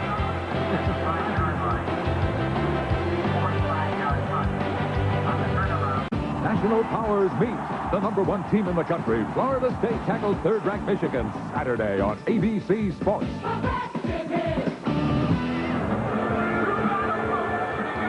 Again, 12 Eastern, early start, 9 a.m. Pacific for that big game on Saturday.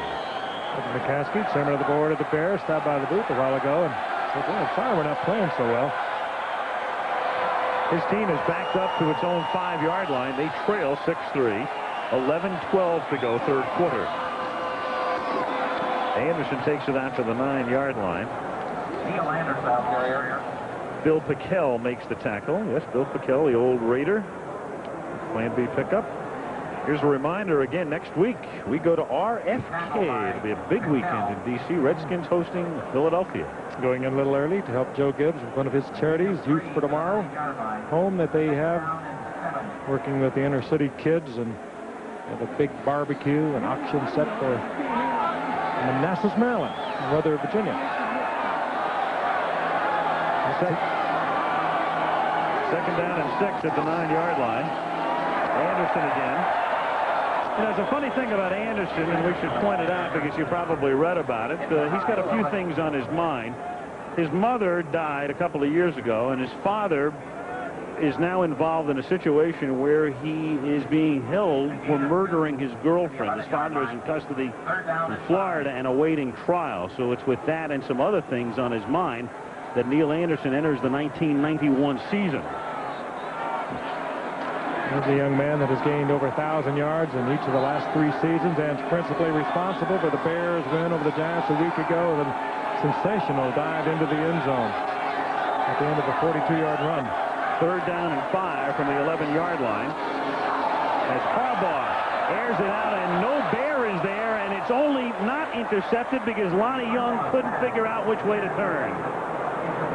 Well, Wendell Davis and Jim Harbaugh somehow miscommunicated, misread the defense. You can only assume on a pattern like that it's a read between quarterback and receiver. And there's Wendell Davis breaking clear to the inside, and Harbaugh's throw way to the outside. Luckily for the Bears, it was so far to the outside that the Jets couldn't react to it. And the Bears line up quickly to get the punt away. Buford, fair catch is called for. Mathis at the 40-yard line. So the Jets keep the Bears deep in their own territory and then take over after a 49-yard boot. They lead by 3.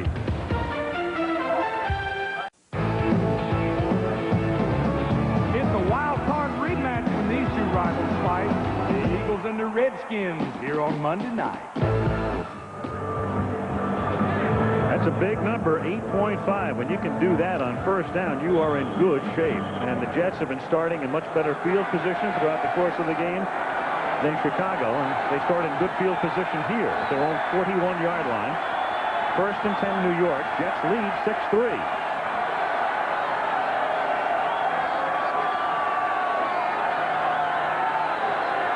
Play clock down to 5. Blair Thomas wrapped up as he reaches the 44-yard line. It'll be second down and 7. Trace Armstrong first to get to him. That's the thing about Blair Thomas I was talking about a moment ago. You look down there, and all the great backs, when it looks like they're hit and stopped at the line of scrimmage, as Thomas was there, they somehow are able to squeeze a yard, 2 yards, and in that case, Blair Thomas got 3 yards out of it. He has the potential to be one of the the real great ones. He has to stay healthy. That's the key. Hurt in college, hurt a lot last year. He came in so late, you know, and he never had a chance to really get himself in condition. Reported right before the start of the season. A lot of little nicks. Even this year, fighting a bad back, but playing exceptionally well tonight. 2nd and 7 at the 44. O'Brien throws, and it's Moore who makes the catch at the 45 of Chicago for a first down. Carrier covering. Again, outstanding protection, giving Kenny O'Brien the look he needs. Talking about looks, a wonderful shot of the Chicago skyline from the Shamu blimp that's high overhead. The town is lit up tonight. Unfortunately, their club is being lit up right now on both lines of scrimmage by the New York Jets. It's not often you say that about the Bears, but they're losing the battle on the line, both offensively and defensively. First down, Jets at the 45.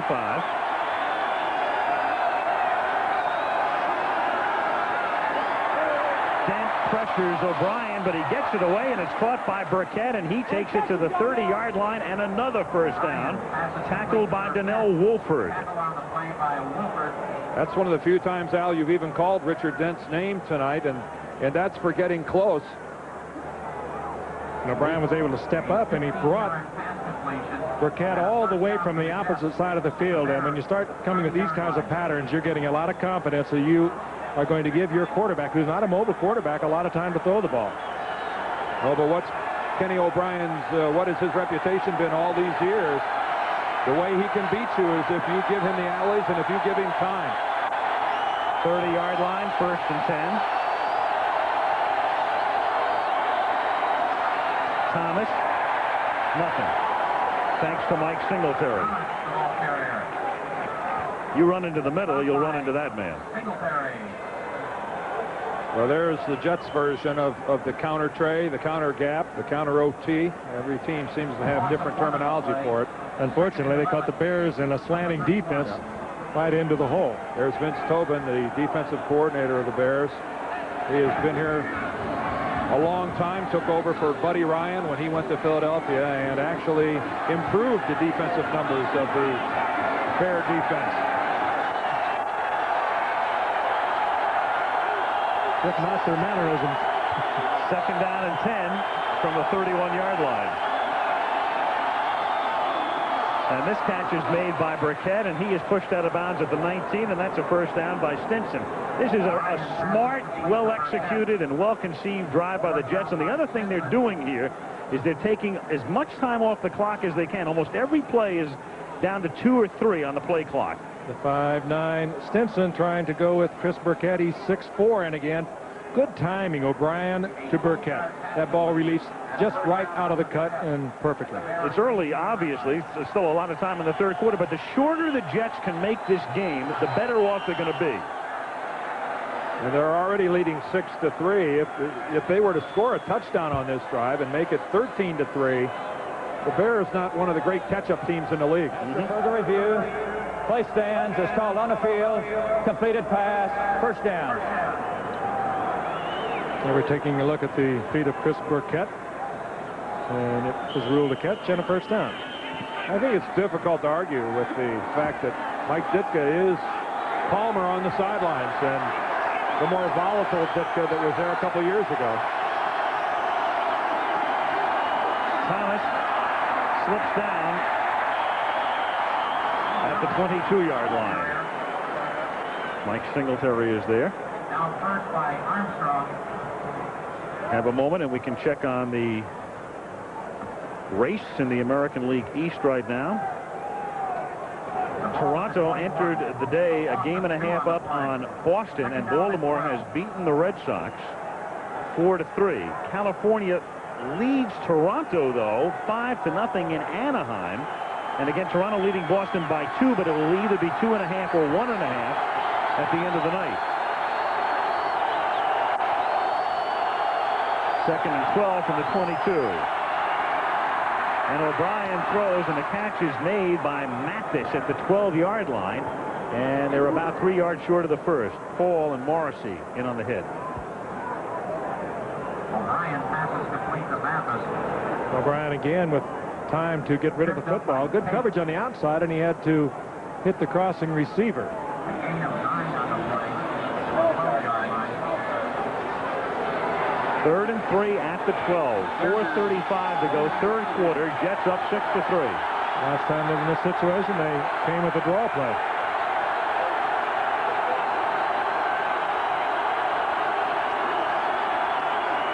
Here is Freeman McNeil getting his first carry of the game, taking it to the 8-yard line. Armstrong and Paul are there wearing those goggles because he was poked in the eye last week, and a big gain here because it'll make it 1st and goal.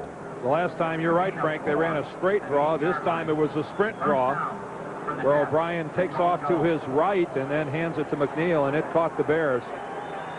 Just a superb drive in progress here by the New York Jets. And a good offensive scheme by Bruce Coslett and his staff. They've been successful with counter plays against the pursuing Bear defense and have made fine calls. McNeil stays in the game and slotted to the right, and the throw incomplete. Oh, yeah, Flag down on that. Rob Moore says, give me a flag. He was covered on the play by Marcus Paul. And he was almost tackled by Marcus Paul. A flag on the play. I guess they're going to say that Paul hit him in the back.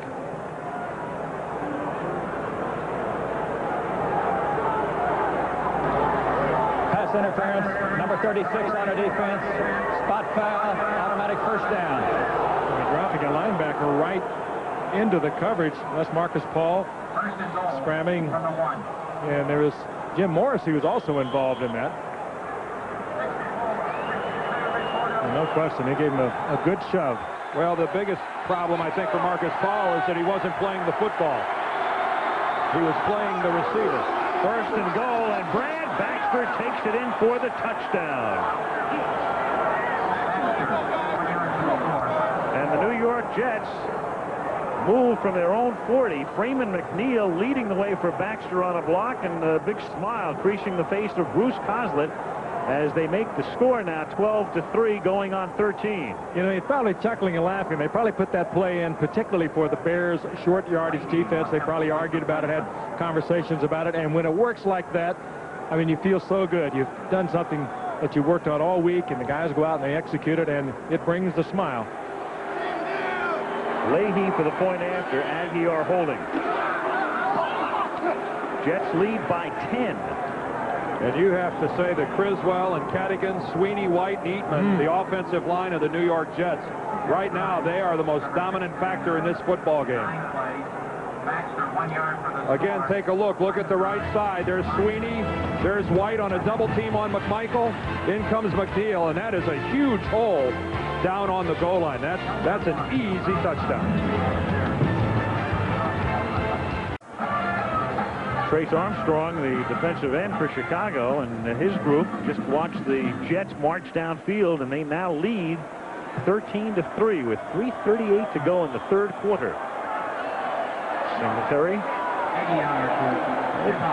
Defense overall has done a good job tonight, but the Jets defense has done a much better job against Chicago's offense as Aguiar kicks off. And after all of that shifting, it's simply a kick down to the 3 to Bailey. Up to the 22-yard line, and again for the Jets, that's Galvin in on the tackle.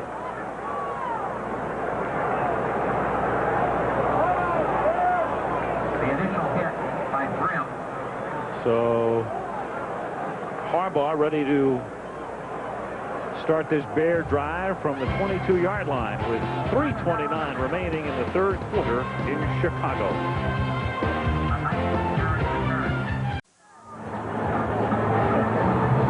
3:29 to go in the third. I don't know what they're so happy about. There they are. They're playing back to the USSR over the loudspeaker here. It doesn't quite have the feeling that it used to have that tune. It's amazing what a red light on a camera will do. The Jets, in their last 5 regular season games, have held the opposition to under 100 on the ground, and they're well on their way to making it 6. Harbaugh first down from the 22. That's Wendell Davis for a minimal gain. Kyle Clifton wraps him up at the 25-yard line. Well, at the very beginning of the show, we talked about the Jets, and they keep trying to turn this corner, and they've been trying to turn the corner for a couple of decades now. Clearly, this would be a very, very big win. They were about an 8-point underdog, and even though they beat Houston last year, that was a mild upset, and they've not beaten any other team they shouldn't have beaten, going all the way back to '88 when they beat the Giants on the last weekend of the season. 2nd and 8, 24-yard line. That's Darren Lewis as the sole setback, and clearly moving Keith Van Horn. An odd sort of move for a man in his 11th year. You don't see that too often. I think Thomas, too, over on the left side had moved. At least Lagerman was accusing him of it. Well, Thomas rocked back. To the snap. Van Horn came all the way out. 78 offense. But they're going to call it on Keith Van Horn. Down after a 5-yard penalty. Looked like Harbaugh audibled up on the line. That's what kept everybody down in their stance for such a long period of time. There's Van Horn at the bottom of your screen, and he's up and at him well before the ball. But it looked like Jim was audibling and kept the team there for a long time, and sometimes when that happens, a player will lose concentration. 2nd and 13 from the 19. Harbaugh, the out pattern to Davis, and he should have, or is at least close to a first down. Stargell makes the tackle. Yeah, real close. This is all on the spot, I think. Stargell giving Davis a lot of room, respecting his speed. Davis with a 75-yard touchdown pass last week against the Giants. I think they're going to come in and measure for this one. A good throw, though, by Jim Harbaugh. Tight spiral right into Wendell Davis's hands. And a fine tackle by Stargell. It'll either be 1st and 10 or 3rd and whatever's left here. 2:10 remaining in the 3rd quarter. Jets on top 13-3. First down. Perfectly calibrated.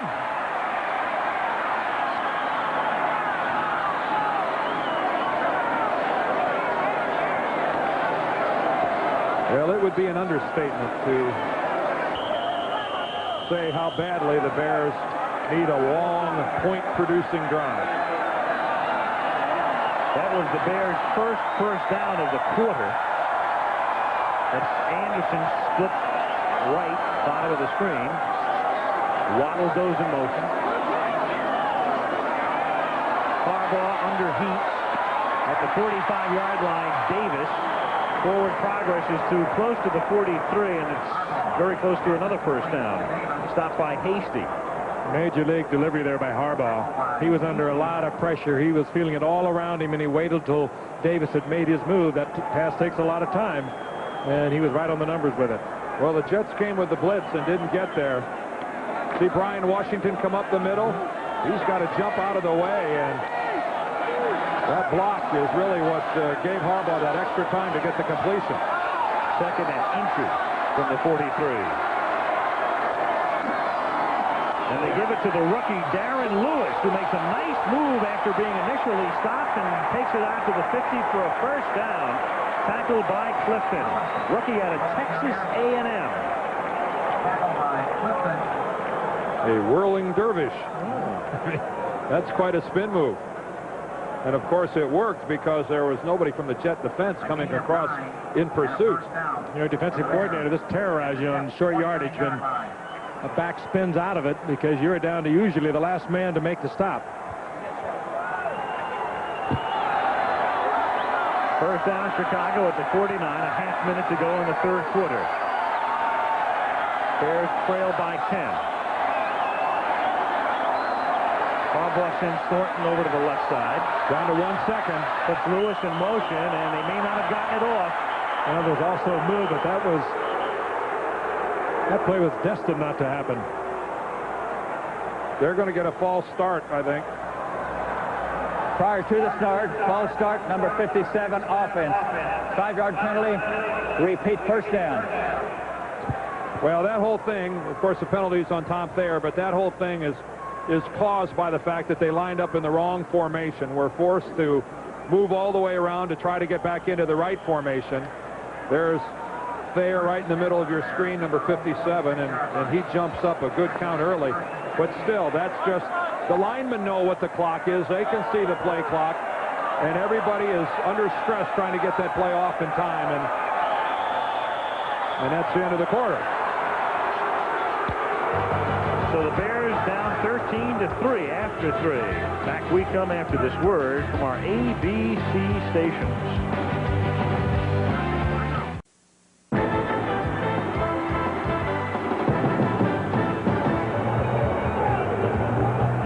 On the right is the Bears' second-team quarterback, P.T. Willis. Peter Tom out of Florida State, backing up Harbaugh. And he was talking with Greg Landry there, and it looked like they were going over a signal. I wonder if the wrong play wasn't signaled in to Harbaugh last time, and that's why they were in the wrong formation. Good point. 1st and 15 from the 46-yard line as we start the fourth quarter. 13-3 New York. Jets nearly jumped. No flag. Harbaugh lost one for Waddle, and they mug him. Oh, yeah. That's where a poorly thrown pass ends up being your best friend. Blitz was on, and it was delivered by Jim Harbaugh, and Hasty tied up on one-on-one coverage. Never played the ball, played the receiver, and draws the flag. Well, Waddle saw the ball, and Hasty didn't. It was that simple. Waddle saw that it was severely underthrown, and he's the only one that tries to react back to it and gets trampled. There was Marvin Washington, who came in and right in Jim Harbaugh's face. But see there, Waddle sees the ball, tries to react to it, and Hasty doesn't have a chance. He just runs him over. Bears at the 26. Anderson and Rouse to the running backs. That amounts to a 28-yard penalty. Anderson on a sweep to the 21. What the Jets have had problems with in the past couple of years in particular, holding leads late. And again, they are faced with this situation, trying to protect a 10-point advantage as we look at the numbers through 3 periods. You can see that the yardage figures in the Jets' favor. Still only 50 yards rushing through 3 quarters for the Chicago Bears. And the Bears have the lone turnover in the game, but it didn't equate into any points as Leahy missed the field goal. 2nd and 5. Neil Anderson again. And Anderson diving for that first down. Boy, he loves to run left. If you were to run a highlight film of Anderson's career, he would include several touchdowns into the corner of the end zone like last week, and just like that, there's a flag down. And he just about got the first down yardage on that play, but they're going to bring it back.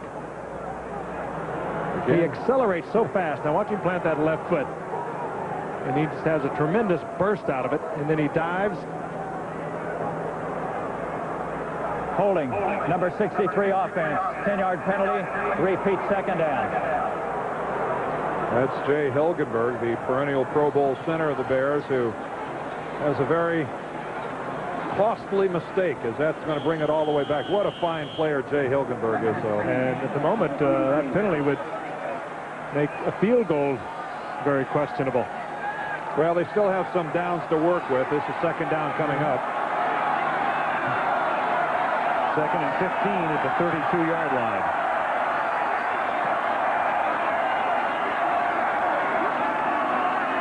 Five-man rush. And the catch is made by Waddle. Good catch. And he gets just about back to the original line of scrimmage, and it's going to make it 3rd and 10. Waddle, of course, playing for an injured Ron Morris.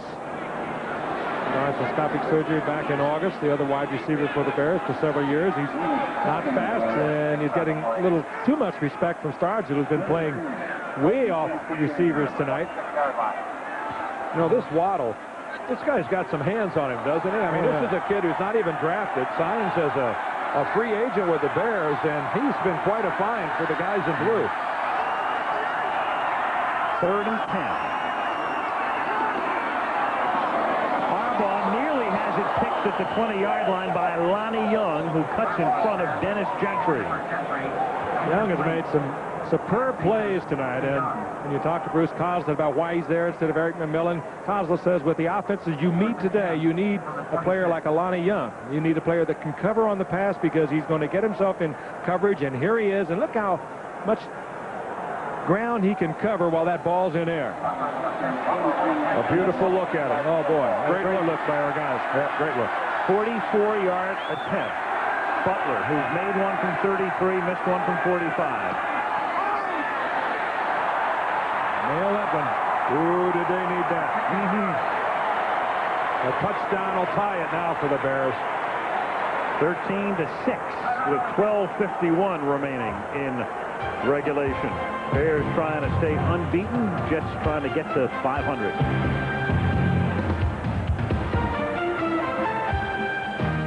NFL powers collide. The Philadelphia Eagles tackle their division rivals, the undefeated Washington Redskins, next week on ABC's Monday Night Football. Shamu Blip, goodwill ambassador for the SeaWorld Parks, providing the spectacular shots of Soldier Field and all of Chicagoland tonight. Spectacular weekend. Dan and I were in Champaign for Illinois and Houston, or at least Illinois, because it was all Illinois.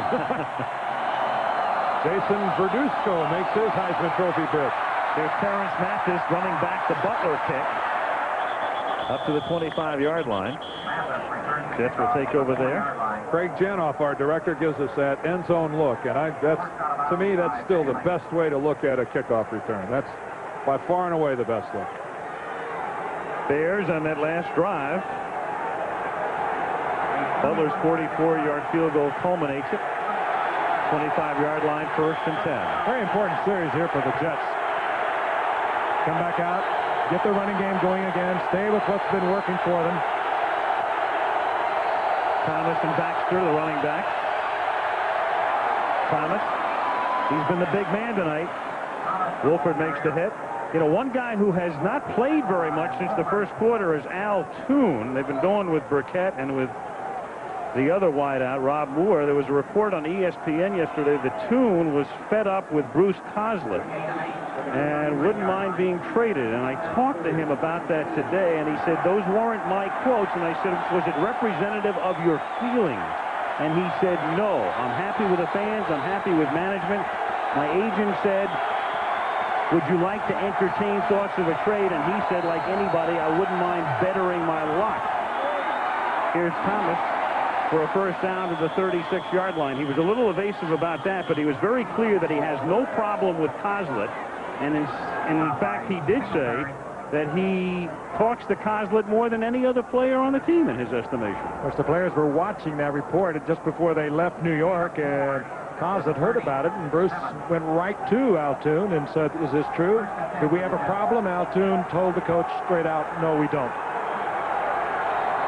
1st and 10 for the Jets at the 36-yard line. 11:24 to go in regulation.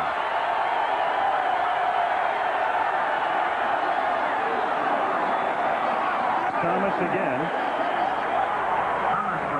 Wolford cleans up after the initial contact was made by Marcus Paul. Big early season matchup from Ann Arbor at noon Eastern, 9 in the morning Pacific. Florida State, the Seminoles, and Bobby Bowden, #1 against Michigan. The Wolverines, #3 this Saturday. A little West Coast breakfast at Ann Arbor. That's exactly right. And we've got 3 games coming up at the 3:30 Eastern time slot, all coming up on Saturday. 2nd and 9. O'Brien sacked at the 28-yard line. Richard Dent. Better late than never. Dent, who was close once. That's a coverage sack, though. Kenny O'Brien stood in the pocket for quite a while, and Richard Dent finally broke free to the inside and got the late sack. And boy, did the Bears need that. Jeff Criswell overreacts to the outside, and Kenny O'Brien wasn't even close to throwing the ball. And fortunate that he holds on to it because he takes the full brunt of the 270-pound Brent. McMichael made him pull the ball down first, but then Richard Dent comes in. You see McMichael go by, but O'Brien still doesn't have anybody to throw to. And McMichael was shaken up on that play. He comes out. O'Brien can't hear. Oh, wow. Well, if he thought he couldn't hear that time, wait till next time. Clock went to 0. And they're going to march off a delay of game back to the 25.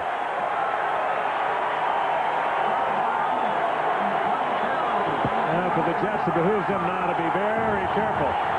Just don't get the turnover. They got the crowd into this one, and the crowd works magic with the Bears. The Bears players react to it about as well as any team I know. They have always been that way. 3rd and 22 at the 25-yard line. And they play it conservatively. Baxter up to the 31-yard line. So the Jets were just as happy to keep the ball and take their chances with a punt and let the defense do it. The good call. You got a fired up defense. Don't go out and turn it over. You still got the lead. You got a good punter, and your defense is playing well. Bailey back at the 25. Aguiar to punt. Trevor managed to snap it.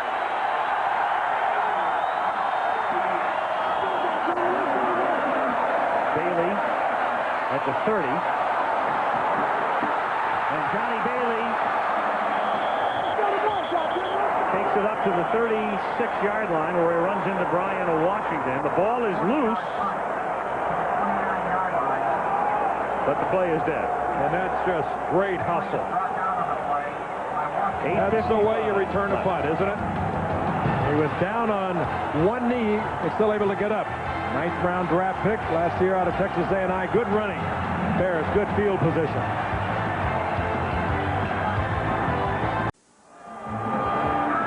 Al Michaels, Frank Gifford, Dan Deerdorf, Soldier Field, Chicago.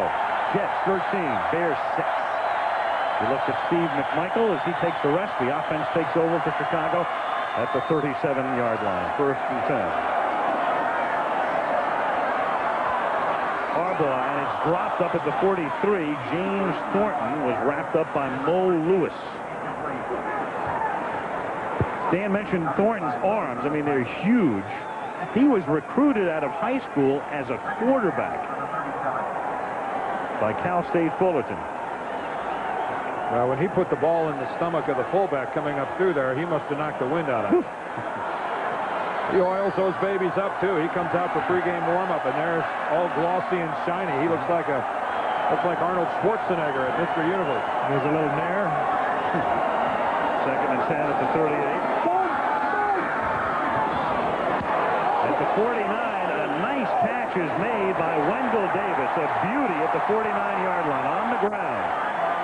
Hasty protests. Well, and I think they'll take a look at this upstairs. I mean, this is one of those plays that is reviewed, and maybe not everyone in the stadium is aware of it. Hasty slips a little bit on this, but he would never have got back for the deflection. Oh. That ball was outside, and yeah, they're gonna stop and take a look at this. I mean, that's just a great catch. It's fabulous.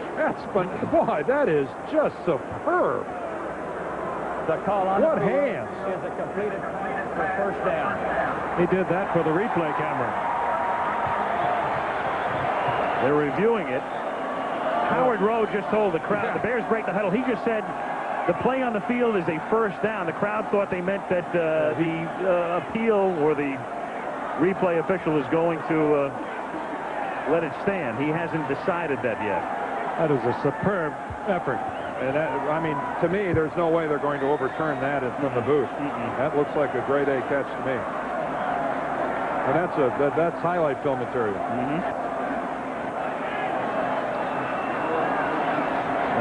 Let's see. Bill Fetty takes another look upstairs. Ron Botson, the umpire, and Howard Rowe tells us. After further review, play stands as called on the field. 6 catches tonight for Wendell Davis. First down, Chicago at the 49, 8:20 remaining in regulation. Davis will have a lot of catches this year. I don't know if he'll have any better than that.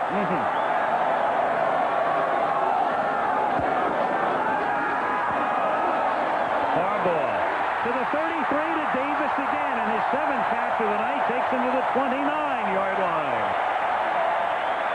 And it was Davis who provided the big play against the Giants, the 75-yard touchdown right before the half. And the sleeping bear begins to awaken. Don't they do this in almost every game? They kind of come out, they look sloppy, they look ugly, and then all of a sudden they start to nip, and all of a sudden they get a big play. The defense will get a turnover, or you get a Wendell Davis breaking one big. First down at the 29-yard line.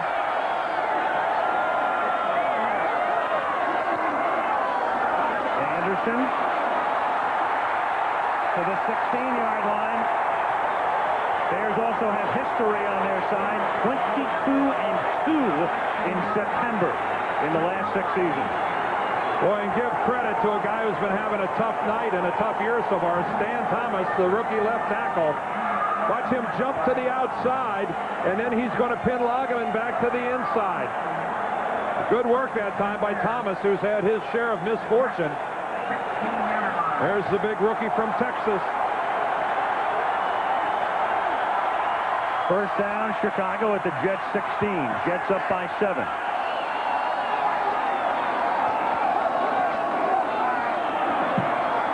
Harbaugh to the 8. Davis again, short of the first by about 2. 6:30 to go in regulation. Ron Morris out of the lineup. It is Wendell Davis that has taken up the slack. I guess Morris is back running and maybe back within a couple weeks. Rouse and Anderson behind Harbaugh, asking for quiet. Neil Anderson, it'll be first and goal from the 5.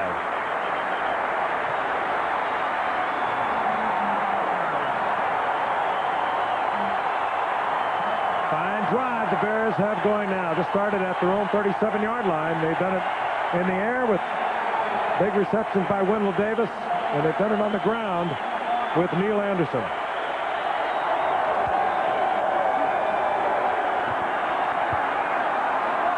First and goal, the ball just inside the 5. Anderson and Lewis are the running back. Waddle in motion.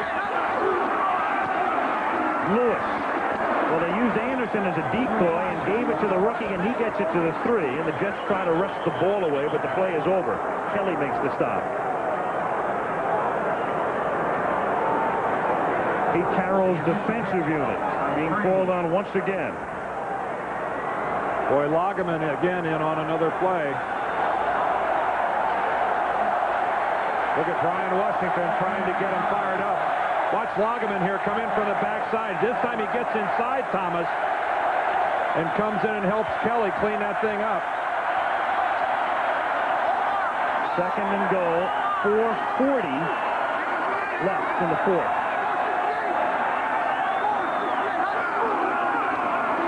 Wow, whoa, what a hit by Lonnie Young. And Lonnie Young, the 2 safeties, whacking him. Well, if the Jets end up winning this game, well, I can guarantee you that Bruce Coslet's going to give a game ball to Lonnie Young. He has been everywhere, playing the pass, and never better there coming up and supporting the rush. And I guess we can see why Bruce Coslet made the decision to replace that guy, Eric McMillan, with Lonnie Young. Third and goal. The Jets have not given up a rushing touchdown this season. Less than 4 minutes to play. Out of the eye. Lewis the tailback. Anderson. Anderson only gets to the 3-yard line where he's stopped by Paul Fraze. It's 4th and goal, and the Bears are going to have to go for it. But first they're going to take a timeout. With 3:37 remaining. So Anderson can only get it to the 2. 3:37 left in regulation. Still the Jets by a touchdown.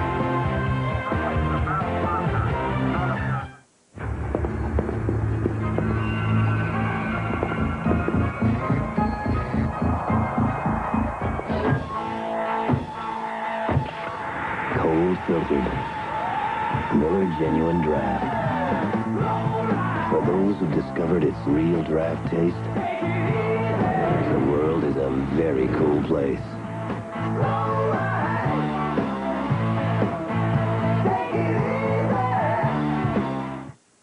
American luxury sedans don't seem to have the sophistication I'm looking for. The Seville STS by Cadillac, where openness and order, form and function create new levels of sophistication and control. The 1992 Cadillac Seville STS is here, and one spirited drive will convince you there's never been a car like it.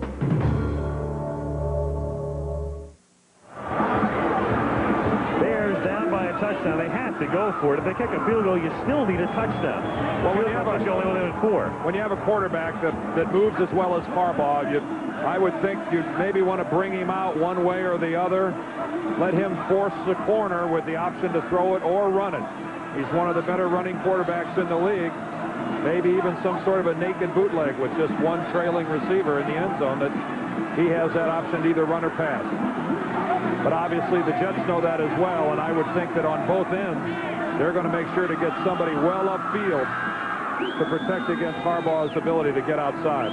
A little man who can work so well in close, and the defense will be in very tight down this close, is young Tom Waddle. And the Bears come up with 4 receivers: Gentry, Davis, Kozlowski, and Waddle. From the gun, 4th and goal.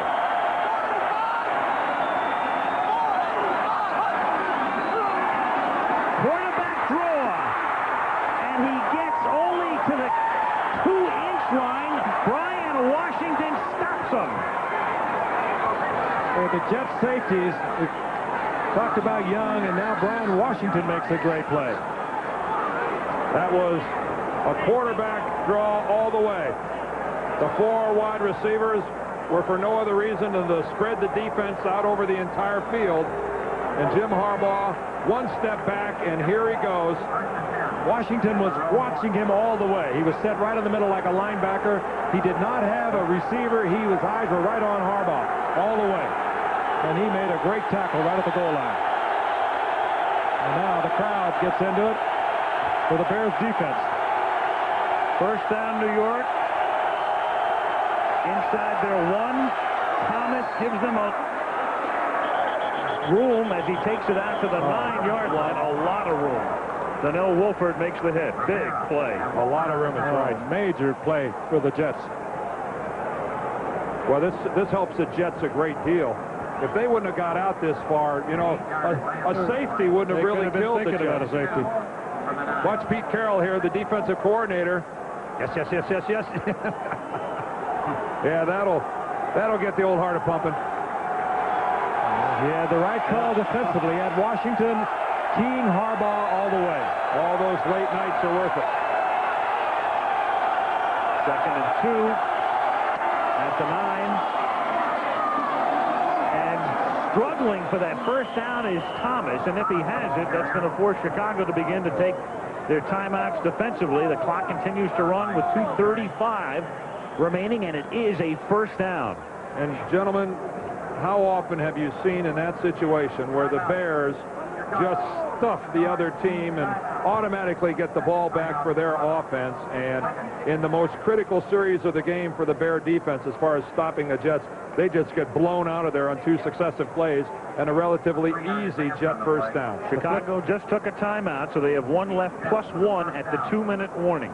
And the flip side of that, Dan, is if you're looking at a Jets team that needs to take that one big step, and they might make it tonight. And Bruce Coslett, Dick Steinberg, they've done a wonderful job of turning this team over. Not a lot of celebrated players on this team, but they have been playing great football. They felt they should have won against Buffalo last week. They let it get away from them. Well, they're trying not to let this one get away. Let's look at it again. Now look in the middle. That's Washington. He is does not have a receiver assigned him. That's just a good defensive scheme. They had everybody covered, including Washington on Harbaugh. What a difference a week makes. It was a week ago, it was the Bears stuffing the Giants at the 1-foot line, and now the Bears have it done to them by the Jets. First down from the 12.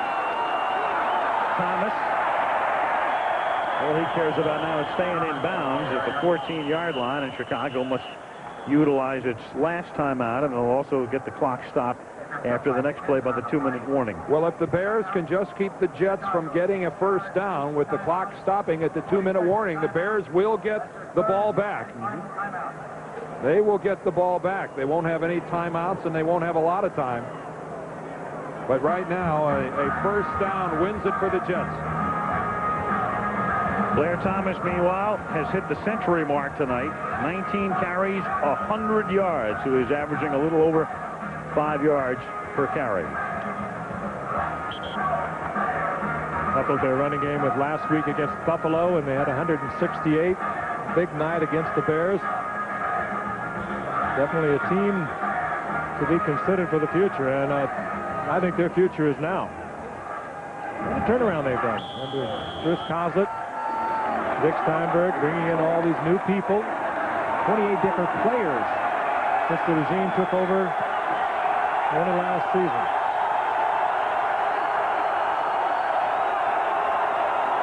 Second and 9. Here's Thomas. He works his way out to the 17. So after the 2-minute warning, it's going to be 3rd down and 5, and a flag goes down after the play. And if this is against Chicago, you can write a finish to this one, and you can see Trace Armstrong getting all over Ron Cox, number 54. Whoa. Cox may just have taken the Bears totally out of the game. Son, I'd head for the tunnel. Oh, I would go over the Jets side of the field when I leave. If you hear personal foul number 54, Chicago. Personal foul, unnecessary roughness, number 54 on the defense, 15-yard penalty, automatic first down. Ooh, that could be it. You just got to be aware of the situation on the field. And you always call the one who hits back. Trevor Maddich was the hittee.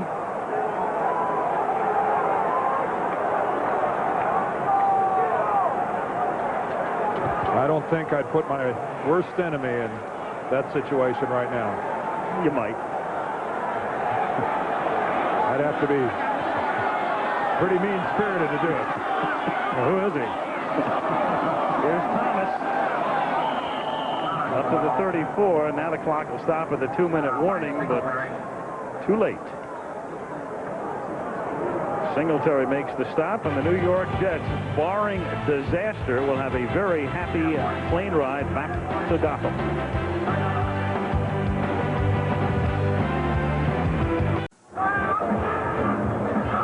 There is Ron Cox, who got called for the personal foul. Let's look at it again. Now, there he is right there. Now, he gets a pretty good shot from Trevor Maddich. And, you know, quite frankly, it wasn't a blow to the head. He hit him with both hands. I've seen that happen an awful lot where there was no flag. I mean, I wouldn't call that a blatant personal foul. No, would I. But it's, again, you have to control yourself in every situation out there. Yeah. And I'll tell you, this will be something you don't put yourself. Will be a long time forgetting. Yeah, you're right. You don't put yourself in that position. Guys, Lou Rendy has been with us for years and years and years, our videotape editor for 34 years, and Jack Hughes in audio. These gentlemen retiring tonight, and this crew will never be the same. Lou is with the original cast of Monday Night Football back in 1970. And may both of you, along with Mike Ditka and me, all live to 130. Yes, you bet. We're into that sort of vein. Congratulations to Don Shutball. Look at this! Thomas fumbles the ball, and the Bears have it. Steve McMichael comes up with the football. Lordy, lordy, lordy. A minute and 54 seconds left on the clock. And do you believe this?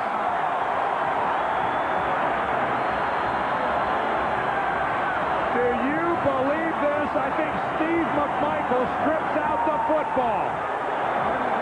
You have got to know the Bears are going to be tackling that ball. They've got it back. Let's take a look. What? Thomas covers it up. He's got the ball covered up as he goes through the line of scrimmage. I mean, McMichael just rips the ball loose from Blair Thomas. Time is called. They may be reviewing some aspect of this play. Instead, the Jets take timeout. That's what it is. No review. Look at Steve McMichael get that left hand on the football and just rip it loose. What a great play by McMichael. That's why some guys go to the Pro Bowl and some guys go home. Well, I'll tell you something. Ron Cox just paid the balance of Steve McMichael's mortgage. Boy. Steve McMichael can have free dinners for the rest of the year on Ron Cox. You're right about that. That's blood all over the thigh pad of McMichael. I don't believe it's his. And now the look that we saw a moment ago on the face of Ron Cox is on the face of Blair Thomas. Bears do not have a timeout. 1:54 left at the 36-yard line. Here's Kozlik's reaction. Oh, boy, does that say it? My God, he says. At the 36-yard line. From the gun. 4 wide out.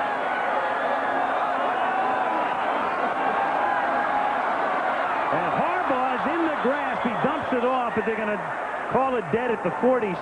Dennis Byrd, their big sack man last year, and what a time for a sack here. This rule that he was not only in the grasp, but he was in danger, because under the new rule, that's the only time they're going to call it.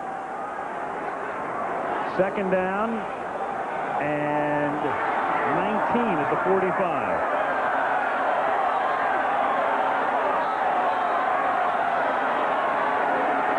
Four-man rush. Harbaugh fires into traffic and incomplete.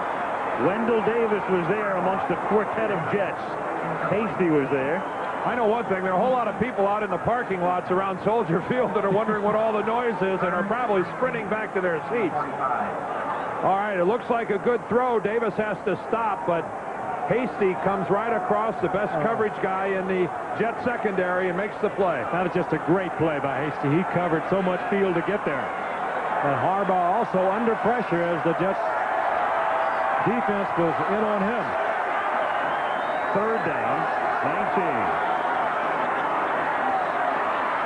Harbaugh throws, and it is somehow caught at the 30 by Tom Waddle when it looked like when the ball was in the air that Hasty might have an interception. But it's going to be 4th down and about 4. Harbaugh runs all the way over to Ditka to ask a question. What a catch by Waddle. Watch him move in front of Hasty, who just, that's an interception. He actually collides with Hasty, knocks him out of the way, and makes the catch. They're at the 29-yard line. They have to get to the 25. It's 4th down. And they try it with Anderson for a first down. To the 21. No timeout. Clock moving. 1:20. Good management of the clock, and they've got plenty of time. Harbaugh now will throw it into the ground to let them regroup. Second down and 10. 1:10 to play. And again, Harbaugh runs over to the sidelines to confer with Iron Mike. There are no timeouts left. Play clock is running. Play clock says 30. Game clock says 1:10. And notice that Landry has been doing most of the play calling, but in crunch time, he goes to Ditka.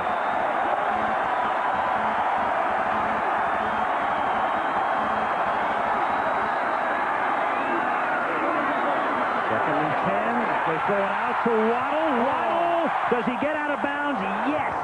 Just barely. Stargell. Boy, it didn't look like Waddle made it out of bounds. I didn't think so either, but you saw the official signal he did. Well, I thought he got tackled in bounds. Yes, sir. In any event, what a game Waddle is playing. Mike Ditka talked about him last night. He said we couldn't let him go. He just made great plays in practice. Every time we looked up, he was open. He never drops the football. Clutch player. Whoa, he did get out. He got the feet out. Just barely. 3rd and 2 from the 13-yard line. And it is a first down. Neil Anderson at the 8. 1st and goal. A minute to play. Not sure Chicago fans can take back-to-back games like the one they had last week against the Giants and again tonight. Anderson, a good receiver out of the backfield. Just give him a lot of room. Well, the key here with a full minute left on the 7-yard line is that the Bears can run the football. They do not have to just strictly pass it. They can afford to run the football here. 1st and goal, and they do. Anderson, he gets to the 4. 2nd and goal. That's the luxury of having a full 60 seconds. Now you step up, stop the clock. They can run it again if they want to. 2nd and goal at the 3. Harbaugh sacked at the 9-yard line. Clock momentarily stops, and then they'll wind it again. Lageman with the hit. As soon as they spot it and signal ready for play, they restart the clock. There it is. They wind it. You notice the matchup here. They moved Lageman out over Van Horn. 3rd down and goal. Harbaugh to the 5. It's going to be 4th and goal as they have one more play. Washington makes the hit. Now they can't throw it into the ground to stop the clock, obviously. Here's your ball game. Don't lose track of the downs here. One play.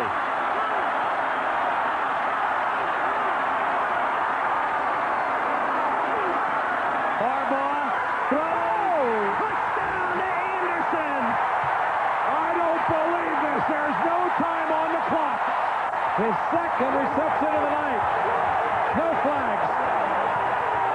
They still need the extra point to tie it, but I don't believe it. And how did Lageman not get Jim Harbaugh?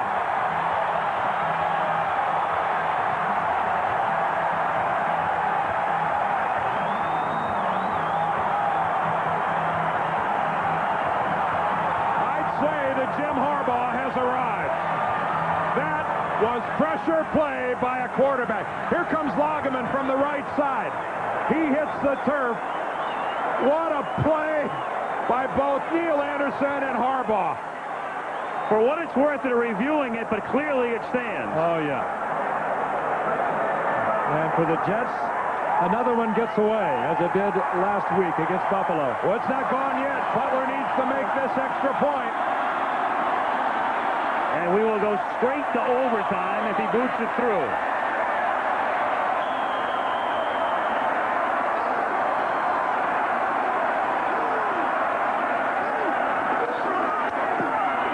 OT.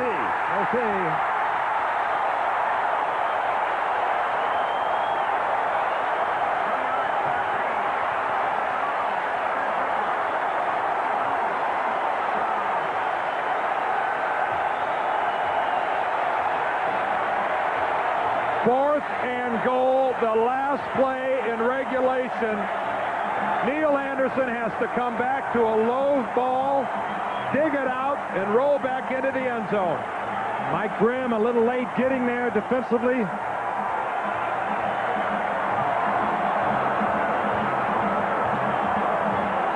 But is this not Bears football?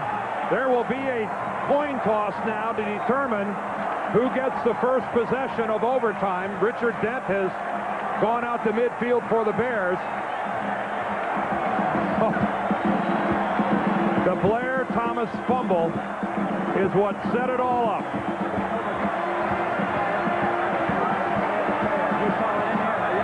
Howard Rowe is the referee. Hit his head.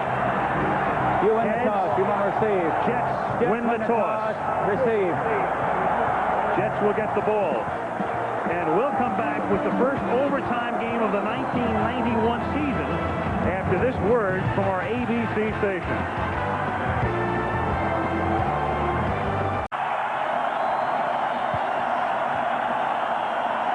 13-13 the score. Butler to kick off to start the overtime. Mathis and Dawkins to receive for the Jets. First overtime game in the NFL this year as we conclude week 4. Good angled kick, 5-yard line, Terrence Mathis. And a flag down up at the 20-yard line. Flag thrown at the 12. Ken Wisenhunt may be called for clipping. Wisenhunt of the Jets. And that will put a load on the Jets offense.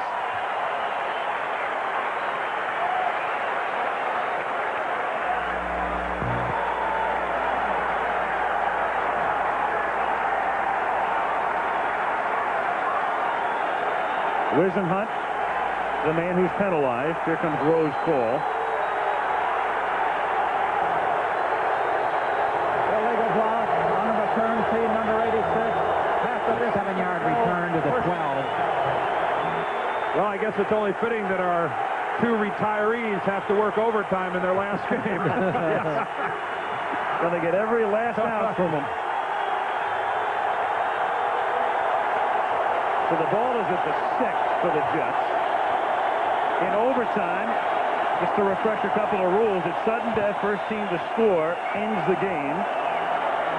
And if it goes 15 minutes without a score, it winds up as a tie, and you get 2 timeouts in overtime. And it's played similarly to the 4th quarter in every other respect. And Kenny O'Brien is going to have to struggle to be heard. That's the closed end of Soldier Field. The crowd right down tight on the field.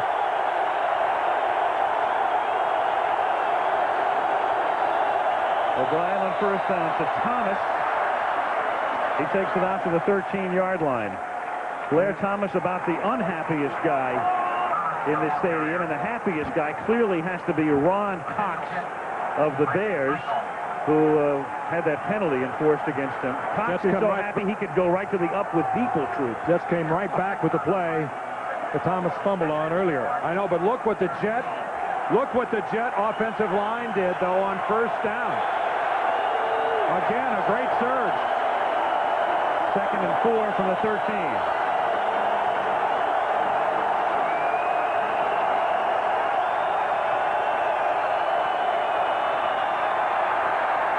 O'Brien chased by Armstrong and then throws low and incomplete. He's an eligible man. Trevor Maddox had lined up. He's done that in a number of formations tonight, and we pointed it out earlier. Maddox is an eligible receiver, number 64.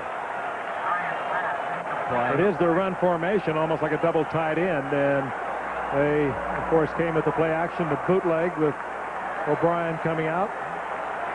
And O'Brien is not the kind of athlete that's going to take it to the sticks for the first down, and he threw it back across his body, incomplete.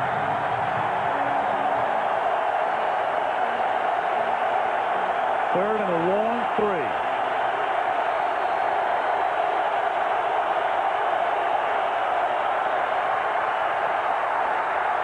O'Brien, well, he gets 3. Did he get the long 3 or the short 3? Well, Boyer makes the catch. No, he's not going to make it. We're going to mark it short. It looks like they're marking it short.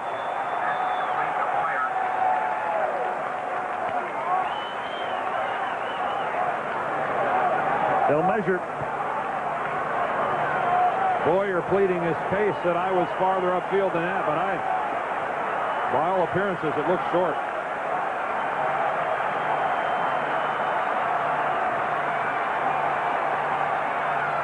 First. Oh! Well, then the guy was wrong over on the far sideline where he had the marker. Yeah. Because he didn't get to the marker. But the chains are kept on the opposite side of the field.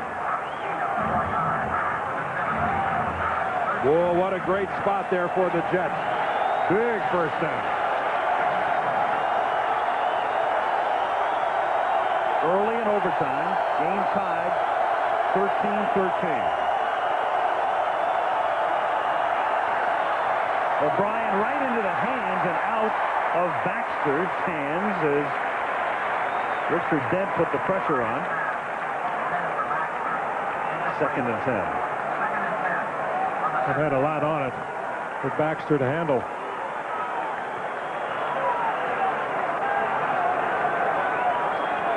The Bears take William Perry out of the game and put more of a pass-oriented defense on the field. William Perry has virtually no pass rush at all. 2nd and 10 from the 17. Double tight end set with one of them slotted. And that's Wisenhunt, and they send him in motion and give it to Thomas, who takes it out to the 21. And again, they're going to have to convert. It's going to be 3rd down and roughly 7.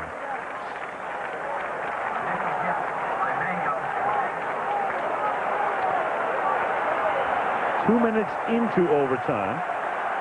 Could that man determine it in his 18th season at the age of 40? There's a whole lot of green between him and a field goal attempt. A 55-yard long field goal was against the Bears back in '85. 3rd and 7.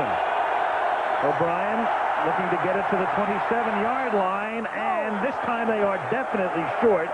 The catch is made up at the 26-yard line, and it will be 4th down. Mark Boyer, the tight end.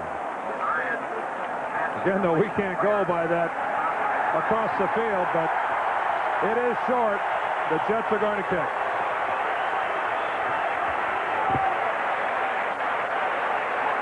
Well, is there any more magic left in Jim Harbaugh and Neil Anderson?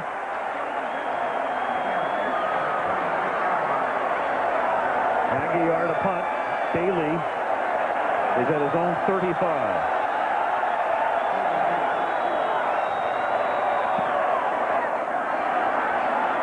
Average kick. 32, Bailey.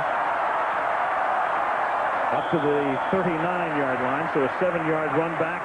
He is stopped by Kyle Clifton. 42-yard kick, 7-yard run back.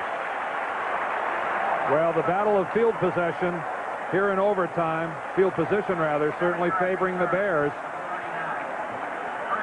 The Jets had to start after a penalty on their kickoff return, clear back around their 10-yard line, and now the Bears get to start up near their 39. A reminder, next Monday, RFK Stadium will be wild, as it always is. The Skins are unbeaten, hosting the Eagles on Monday Night Football.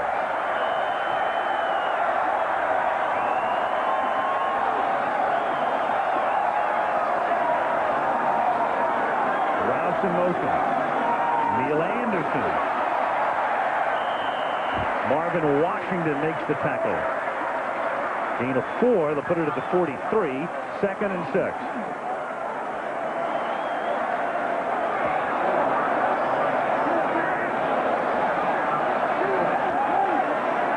Again, at this stage of a ball game, what an asset it is to have a running quarterback. Chicago with a slight edge there in total yards, but neither team racking up a lot. That's the man that they want to handle the football is Anderson. Leading receiver coming into tonight's game, and that's Blair. Did it last week against the Giants. 2nd and 6. Harbaugh throws, and that's incomplete. Good coverage, and Thornton reaches for his hamstring. Oh, he pulled up with a hamstring. Mo Lewis with went the coverage. all the way down. He came off the line of scrimmage and ran a short out and just pulled up. That's actually one of the reasons that Harbaugh's throw was so far out in front. Exactly. It happened a couple steps before he was trying to make a play on the ball. It could be a significant injury right now. They have only 2 tight ends on the roster, and now they're down to only Caposo. Yeah, you can see it right go. there. Yeah, that's why he wasn't there, Jim. Now a big 3rd down for the Bears. 3rd and 6. And they go with 4 wide receivers. It's Gentry in motion. And they barely beat the clock. Harbaugh has to get it to his own 49, and he does. Tom Waddle into Jet territory. I mean, that's a throw Harbaugh makes to the only place he could make it. But by making it in that position, it became an extremely difficult catch. And Waddle somehow comes up with it. And Tom Waddle, a guy I don't think the nation is very familiar with, is really announcing his arrival here tonight. That's a tough catch. Then he made a good move to the inside. He drove inside and then came back to the outside. This guy is putting on quite a show tonight. Boston College, free agent, 89. They just couldn't find a way to get rid of him. Reminds you a lot of another BC guy, Brian Brennan of Cleveland. The ball is at the 44-yard line, and they give it to Dennis Gentry, the longtime Bear wide receiver who has done a lot of running out of the backfield on similar plays in his career. And will the game be determined now by that man, Kevin Butler, instead of Leahy? Gentry's made some big plays for the Bears over his 10 years. Not all that big, 5'8", 180-pounder. He's been a good outside receiver, good return man. Well, the ball's at the 41. If they got to the 30, that would be a 47-yard field goal. So you'd think the very least they need to get to the 30 and preferably inside that. 4 wideouts again. 2nd and 7 at the 41. Here's Anderson making the catch and hit immediately. Coming up to make the tackle, Don Boyd Odegaard at the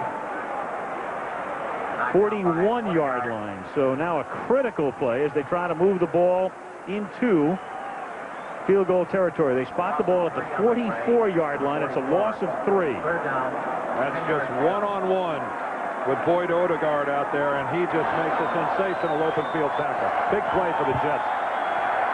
3rd and 10.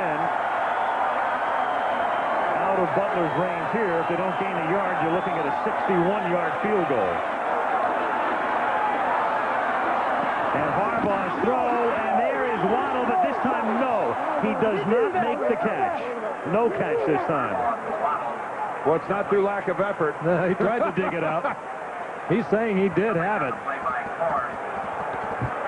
The official was right there, had a good look at it. So Maury Buford will have to punt it. Kenny Wolf, our producer, telling us it hit the ground, and indeed it did. Still, though, what an effort. Buford to punt. Mathis back at the 10.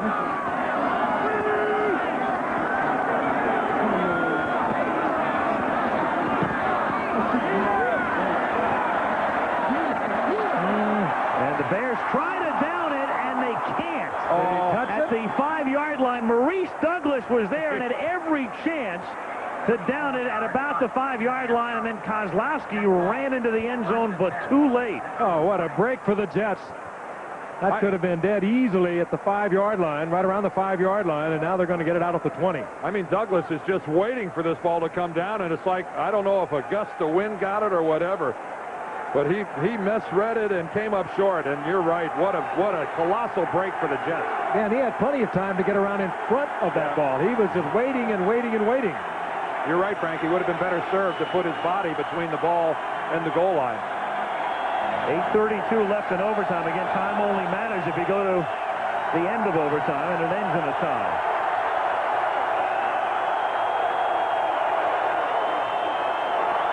O'Brien going deep for Moore.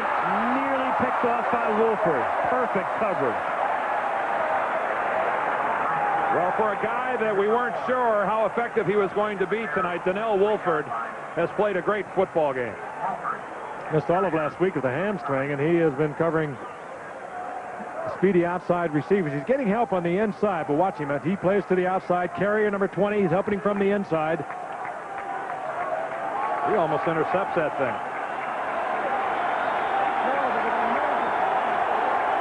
Second and 10, New York at the 20 in overtime. The game tied at 13.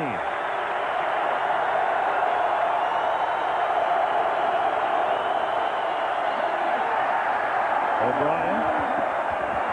This is Wisenhunt, the tight end, and he's got a first down up to the 36-yard line. Ken Wisenhunt, the journeyman tight end, 5th year out of Georgia Tech. Had a couple of misplays tonight, dropped the ball early in the game. But that time he comes up with the first down. He flirted with losing it for a moment.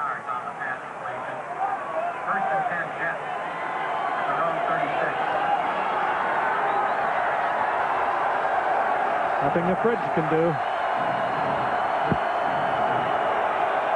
First and 10 to 36.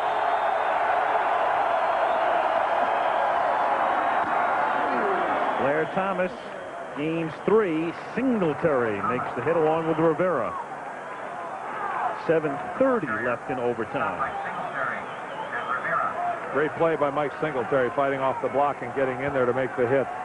No, this is not a young Bear front.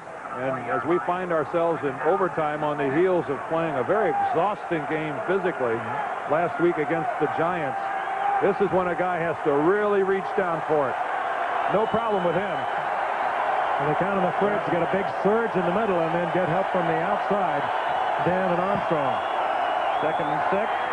Dent chasing O'Brien as the pass is thrown to Moore, and that's a first down. He's out of bounds at the 43-yard line. Donnell Wolford runs him out of bounds, and O'Brien, knowing he's going to get hit by Dent, gets it away, and he's right on the money with it. And Wolford falls down. That's the reason that there's such an opening there. Here's the pressure from the backside by Richard Dent. He just gets around Criswell, who gambles too much to the inside. But then Wolford on the coverage slipped and fell down, and a first down for the Jets. And Dent eased off O'Brien. Watch Wolford up here. See him slip and go down. That's why Moore's so wide open. First down, New York. Catch is made. This is Burkett. He wrestles his way down to the 36, and they are almost in field goal range. Stinson makes the tackle. That man is up past his bedtime, Leahy. And Burkett, much bigger than Stinson, and he was able to carry him for a couple of yards. Something tells me a whole lot of people on the East Coast are saying exactly the whole thing. They're saying that Lade's not the only one up past their bedtime. 2nd down and 3 from the 35-yard line. What are we looking at here? A 52-yarder. If they go no farther. He missed the 52-yarder last week at the end of the game that would have sent it into OT against Buffalo. Thomas. Singletary makes the tackle, and a vital play is now coming up. That was a vital tackle. Yes, a vital tackle there, and this is a crucial play. 34-yard line is still I don't want to say out of Leahy's range, but Coslett would clearly be a lot more comfortable with the first down here. Yes, he'll be right on the edge of it. You could say that. Yes. Again, his long career best was 55 yards, but that was back in '85, and it also was against these Bears. You know, the amazing thing about Leahy is we're looking at a guy who may go to the Hall of Fame and yet has never been to a Pro Bowl. Meanwhile, the Bears take a timeout. Timeout, Chicago. That's amazing.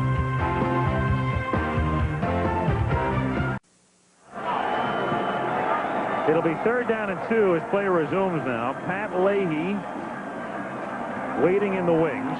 This drive began at the New York 20. This is the 7th play of the drive coming up. 5:23 left in overtime.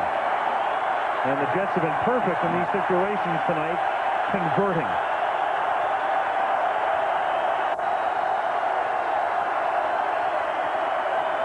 And here is Baxter fighting his way for a first down. He was originally stopped, and Brad Baxter, the second-year running back out of Alabama State, has just given New York a huge first down. When they were tackling the football, Baxter couldn't get free from a Bear who was hanging onto the football. Richard Dent that time went for the quarterback. Watch Dent, number 95. Right here, he's going to make a decision.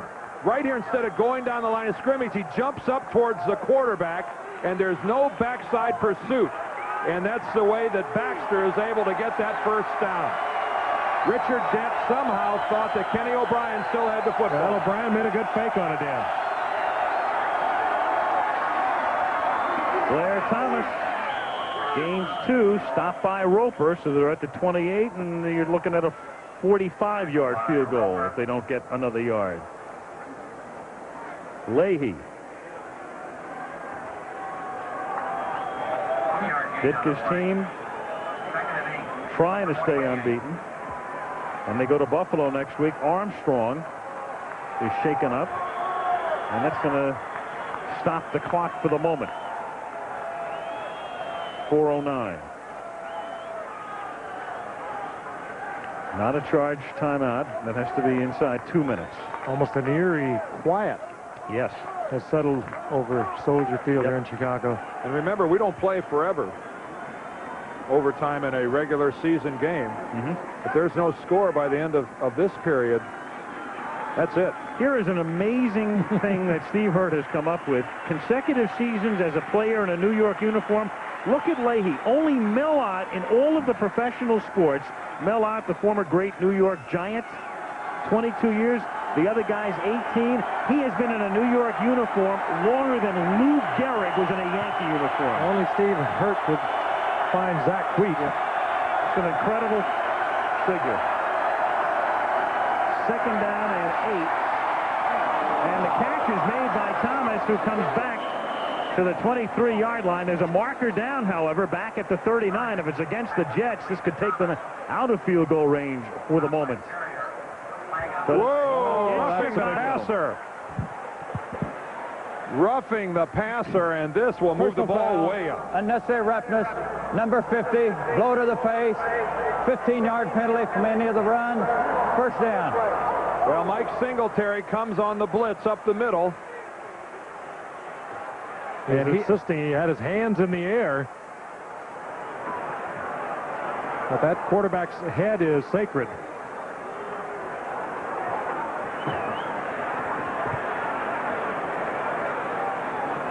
And meanwhile, a great effort by O'Brien just to get rid of the football.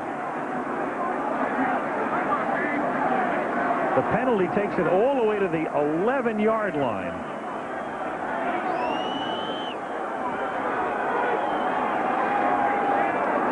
That's a half the distance penalty. First and 10 at the 11. And they're going to bring Leahy in right now. They're not going to mess around. With 3:54 left, he has made one from 19. He has made one from 34 and missed from 37. Leahy, the oldest player in the league. On first down, he better make this, or Bruce Coslett has made the worst call I've ever seen. 28-yarder. Drive that started at their 20. They were moving it well. Aguilar puts it down. And Leahy misses it.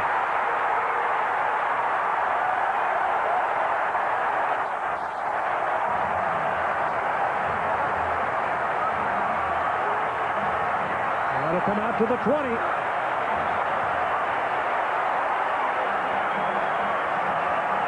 I like that by Coslett. He looked over and he applauded Leahy. He's won a lot of them. Well, who's applauding Coslett for kicking on first down? You've moved all the way from 20, from the 20-yard line. Your offense is going well. Leahy just hooks it to the left. Of course, he might have been thinking of the fumble that cost them the game earlier. Boy, is this a wacky game. Oof. Now time is a factor. 3:50 remaining. Now the Bears have one timeout.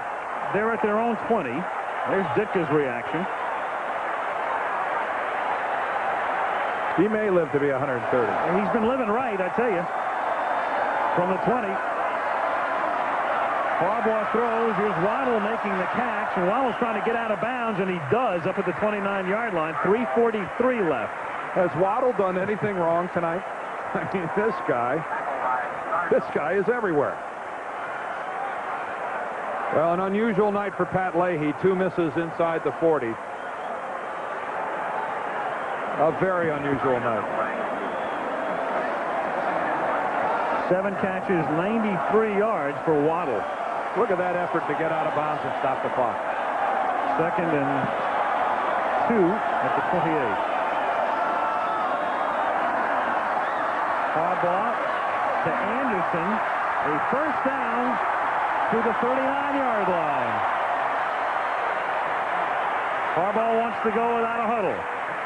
Clock running, 3.5 to go, and again they have one timeout.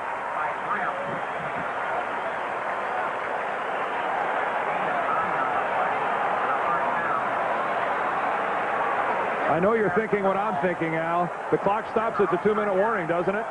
In the overtime period? Yes, it does. It does. And that gives them what amounts to the extra timeout. As we said before, you only get 2 timeouts, but they play the rest of overtime as if it were the fourth quarter. So the Bears will get 1 extra stoppage of the clock. Up at the 44-yard line. You know, it's a funny thing. You have to sit and wonder because very few overtime games go this far.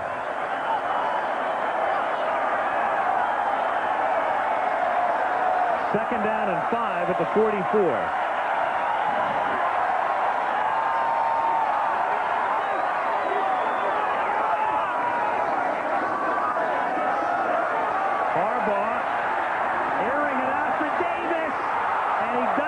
The play, he came back and had himself in position as he got between Hasty and Coors. 2:22 to go.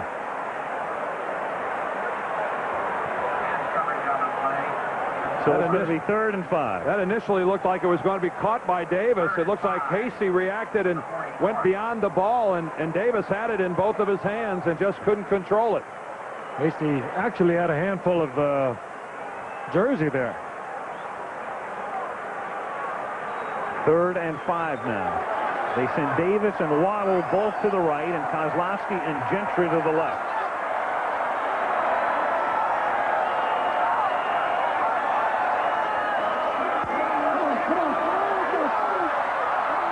Harbaugh buying time, and at the 46-yard line, that's a first down. Who else? Waddle. And what a great athletic delivery by Jim Harbaugh. Waddle, W-A-D-D-L-E. I mean, get this guy's name down. Where did he come from? And that stops the clock. The 3rd 2-minute warning of the game. 1st and 10 at the 47. Which means if they got another 17 yards down to the 30, that would set up a 47-yarder for Butler. Wow. What a night.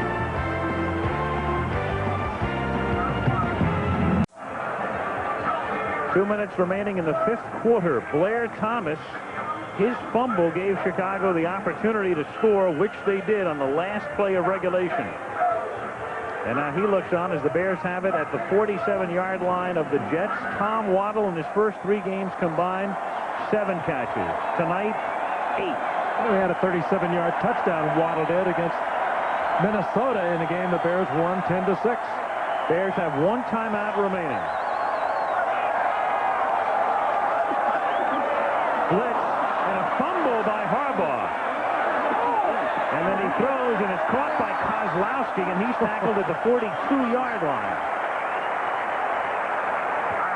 There's a bit of a heads-up play by Harbaugh. Second down and 5 at the 42.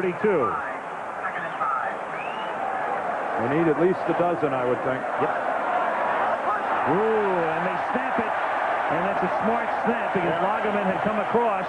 There's a veteran center, Jay Hilgenberg. He saw Lagerman come across and knew he had a free play.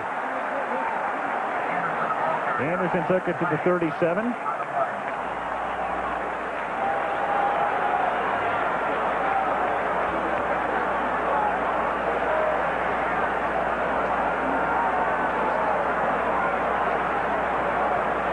Believe me, a center over the ball has peripheral vision, and he can see that thing. Almost a little nod by Van Horn there, Dan. Options being discussed now. Anderson being told, do you want it 3rd down and about 1.5 yards if you take the play? Here's what he's... Offside. Number 56 defense. Penalty accepted for 5 yards. First down. First down. First down. Well, they had about, I thought, 5.5. It looked like 2nd and 6 to me. Huh? It looked like that's what they were discussing. 128. Had enough. At the 37-yard line, first down.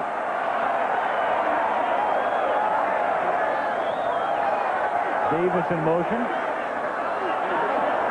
Fake give to Anderson and a pass to Davis, and he's out of bounds at the 25-yard line. So they're very much in field goal range. That was a beautiful play. What a well-designed play, pulling both linemen from the opposite side, faking the counter play, and then having Harbaugh roll out against the grain. This is a brilliantly designed play. And Dan, you can do it with a good athlete like Harbaugh. He is totally naked. He has no one out there with him, and he's able to get the ball again to Wendell Davis. They get the first down, and now Kevin Butler will be pacing the sideline. First and 10 at the 25-yard line, and here's Anderson, and will eventually try to get it in a position where Butler will be most comfortable in terms of an angle. You know, if this game holds true to form, Butler's going to miss this field goal. I mean, the way this thing's been going so far. I believe it's the lonely world they live in, isn't it? I'll tell you what, if they wind up in a tie, it would be unbelievably unusual in the sense that this is the 170th overtime game since the rule came in 74, and only 13 of them have gone the distance. We had one on Monday night. St. Louis Cardinals, Dan's last year. The New York Giants against the Giants. Might have been the ugliest game ever played on Monday night. What do you mean might have been? Second and 9. Harbaugh on a roll. Harbaugh throwing to Boso, and they end the game with a touchdown. Bears football.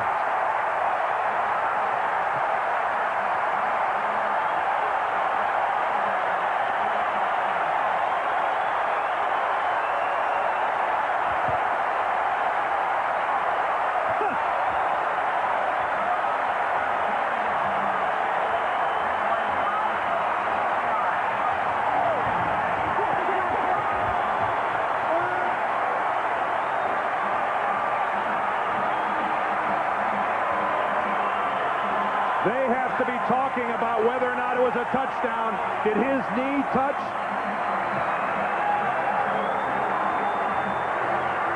You know, his knee might have touched before the ball goes in the end zone, and the teams have left the field. It would be a fitting climax. Take a look at this. Oh. Here's Cap Boso. Let's take a look. Where does his knee? His knee's down.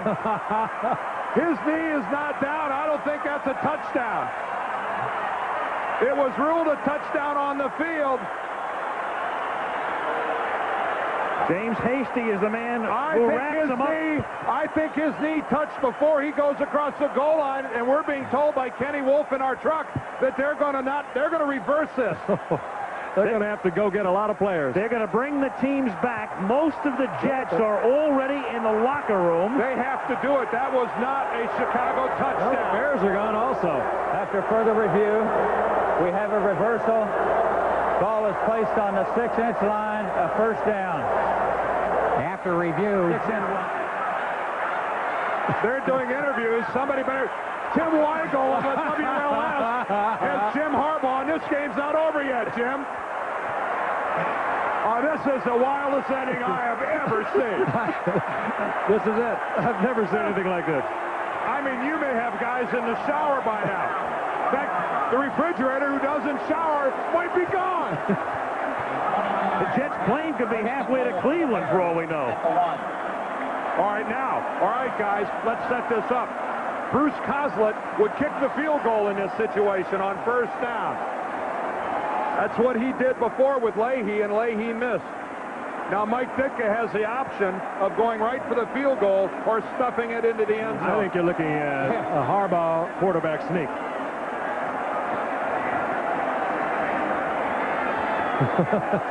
In your face, Caposo wearing a little of the PAT here at Soldier Field. There are 30. Well, here's mud in your eye. You bet. He may have been called a clod before, but never a sod. What a bizarre scene. The players all coming back out onto the field.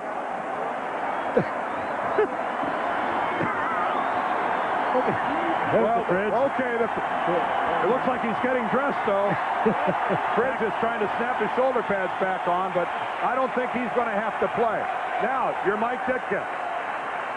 Do you try to stuff it in, or do you kick the field goal? I mean, I think you got to try to stuff it in. You try to sneak it in, if nothing else, with Harbaugh. You've got 35 seconds. You still have your timeout left. How sweet it is, eh, Jimmy? He deserved that. A little premature, but that may be just a rehearsal. Yeah, that was a great call they made, and they showed a lot of confidence in letting Harbaugh go to the air when they had it well within the reach of Kevin Butler. And it shows that they do believe in him, that he'll protect it. That's the sight. Look at this. I don't even know if he knows it's there. Waddle's done it all tonight. Why'd they turn the lights out? It's getting dark. Here's Jeff Lageman, and I'm telling you, this guy has played just as good a football game as a defensive end can play. He has done everything he could possibly do to help the Jets win. He didn't save anything, did he? No. He turned it loose. No. And Bruce Coslett, I'm sure, will defend his decision to send Pat Leahy out there on first down. Hasty is the man who has, for the moment, extended the game. And here comes Harbaugh out.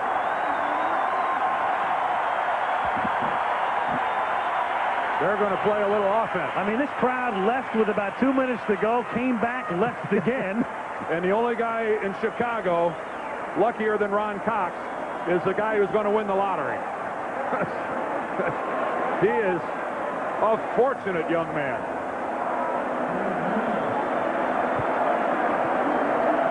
Bears trying to stay unbeaten. Now, the Bears still have a timeout, correct, Al? There's 35 seconds left there, so the Bears still have a timeout that they can stop the clock if they don't get in. And they should be winding the clock here, and they do. Yeah.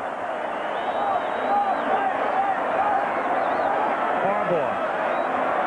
Is Boso in motion? And Harbaugh dives in, and we're waiting for a signal. There is none yet. Now there is, and we think the game is over. Well, you believe? Well, we may. Who knows? We may review this one. Don't leave yet, guys. Yeah. Harbaugh says, is it over, really? They'll take a look at it if nothing else. Don't leave yet. Learn. They're looking at the same shot you are right now. He didn't get in the first time. Ooh. There it is. The ruling's going to be, was his forward progress stopped? Because he didn't get across the first time. Play is under review. But he got in the second time, and the ruling's going to be, did the Jets stop his forward progress?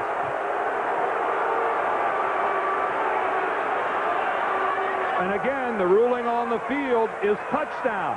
And again, of course, Dan, too, is when did the whistle blow? So they're going to have to see conclusive evidence to reverse the call on the field, which is 6 points. Bill Fetty, the replay official.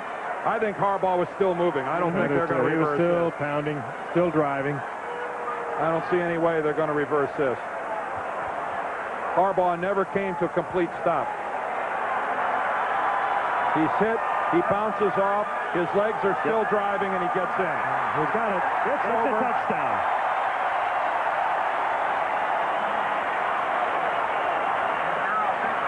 Jim Harbaugh has arrived. Bears win. Bears are unbeaten, and for the Jets, that is as tough a loss as you can ever imagine. 2 weeks in a row for the Jets. I mean, that's going to be killer. Going to be a tough week for them, a tough coaching job to pull them back together. It's going to be a tough season. I mean, this one stays with you for a while. They'll say it won't, and they'll say you regroup, but when you write the book at the end of the year on the season, this is the kind of game you look back on. That's the largest margin of victory for the Bears all year, 6 points. What? I'm drained. I mean, what a football game. A great effort by two fine football teams with a lot of talented players. I mean, no wonder the NFL has so many fans. Mike Grimm, he was defending Neil Anderson when Anderson took it in for what would prove to be the tying touchdown conversion. And it ended with 18 seconds remaining. So at 14:42 of OT, the Chicago Bears pull off an improbable, nearly impossible victory. Well, Bruce Coslett, who has a tempestuous relationship with the New York press, ought to have fun this week. Al Michaels, Frank Gifford, and Dan Dierdorf saying so long from Soldier Field, Chicago. We'll speak to you next week from RFK Stadium when the Eagles meet the Redskins.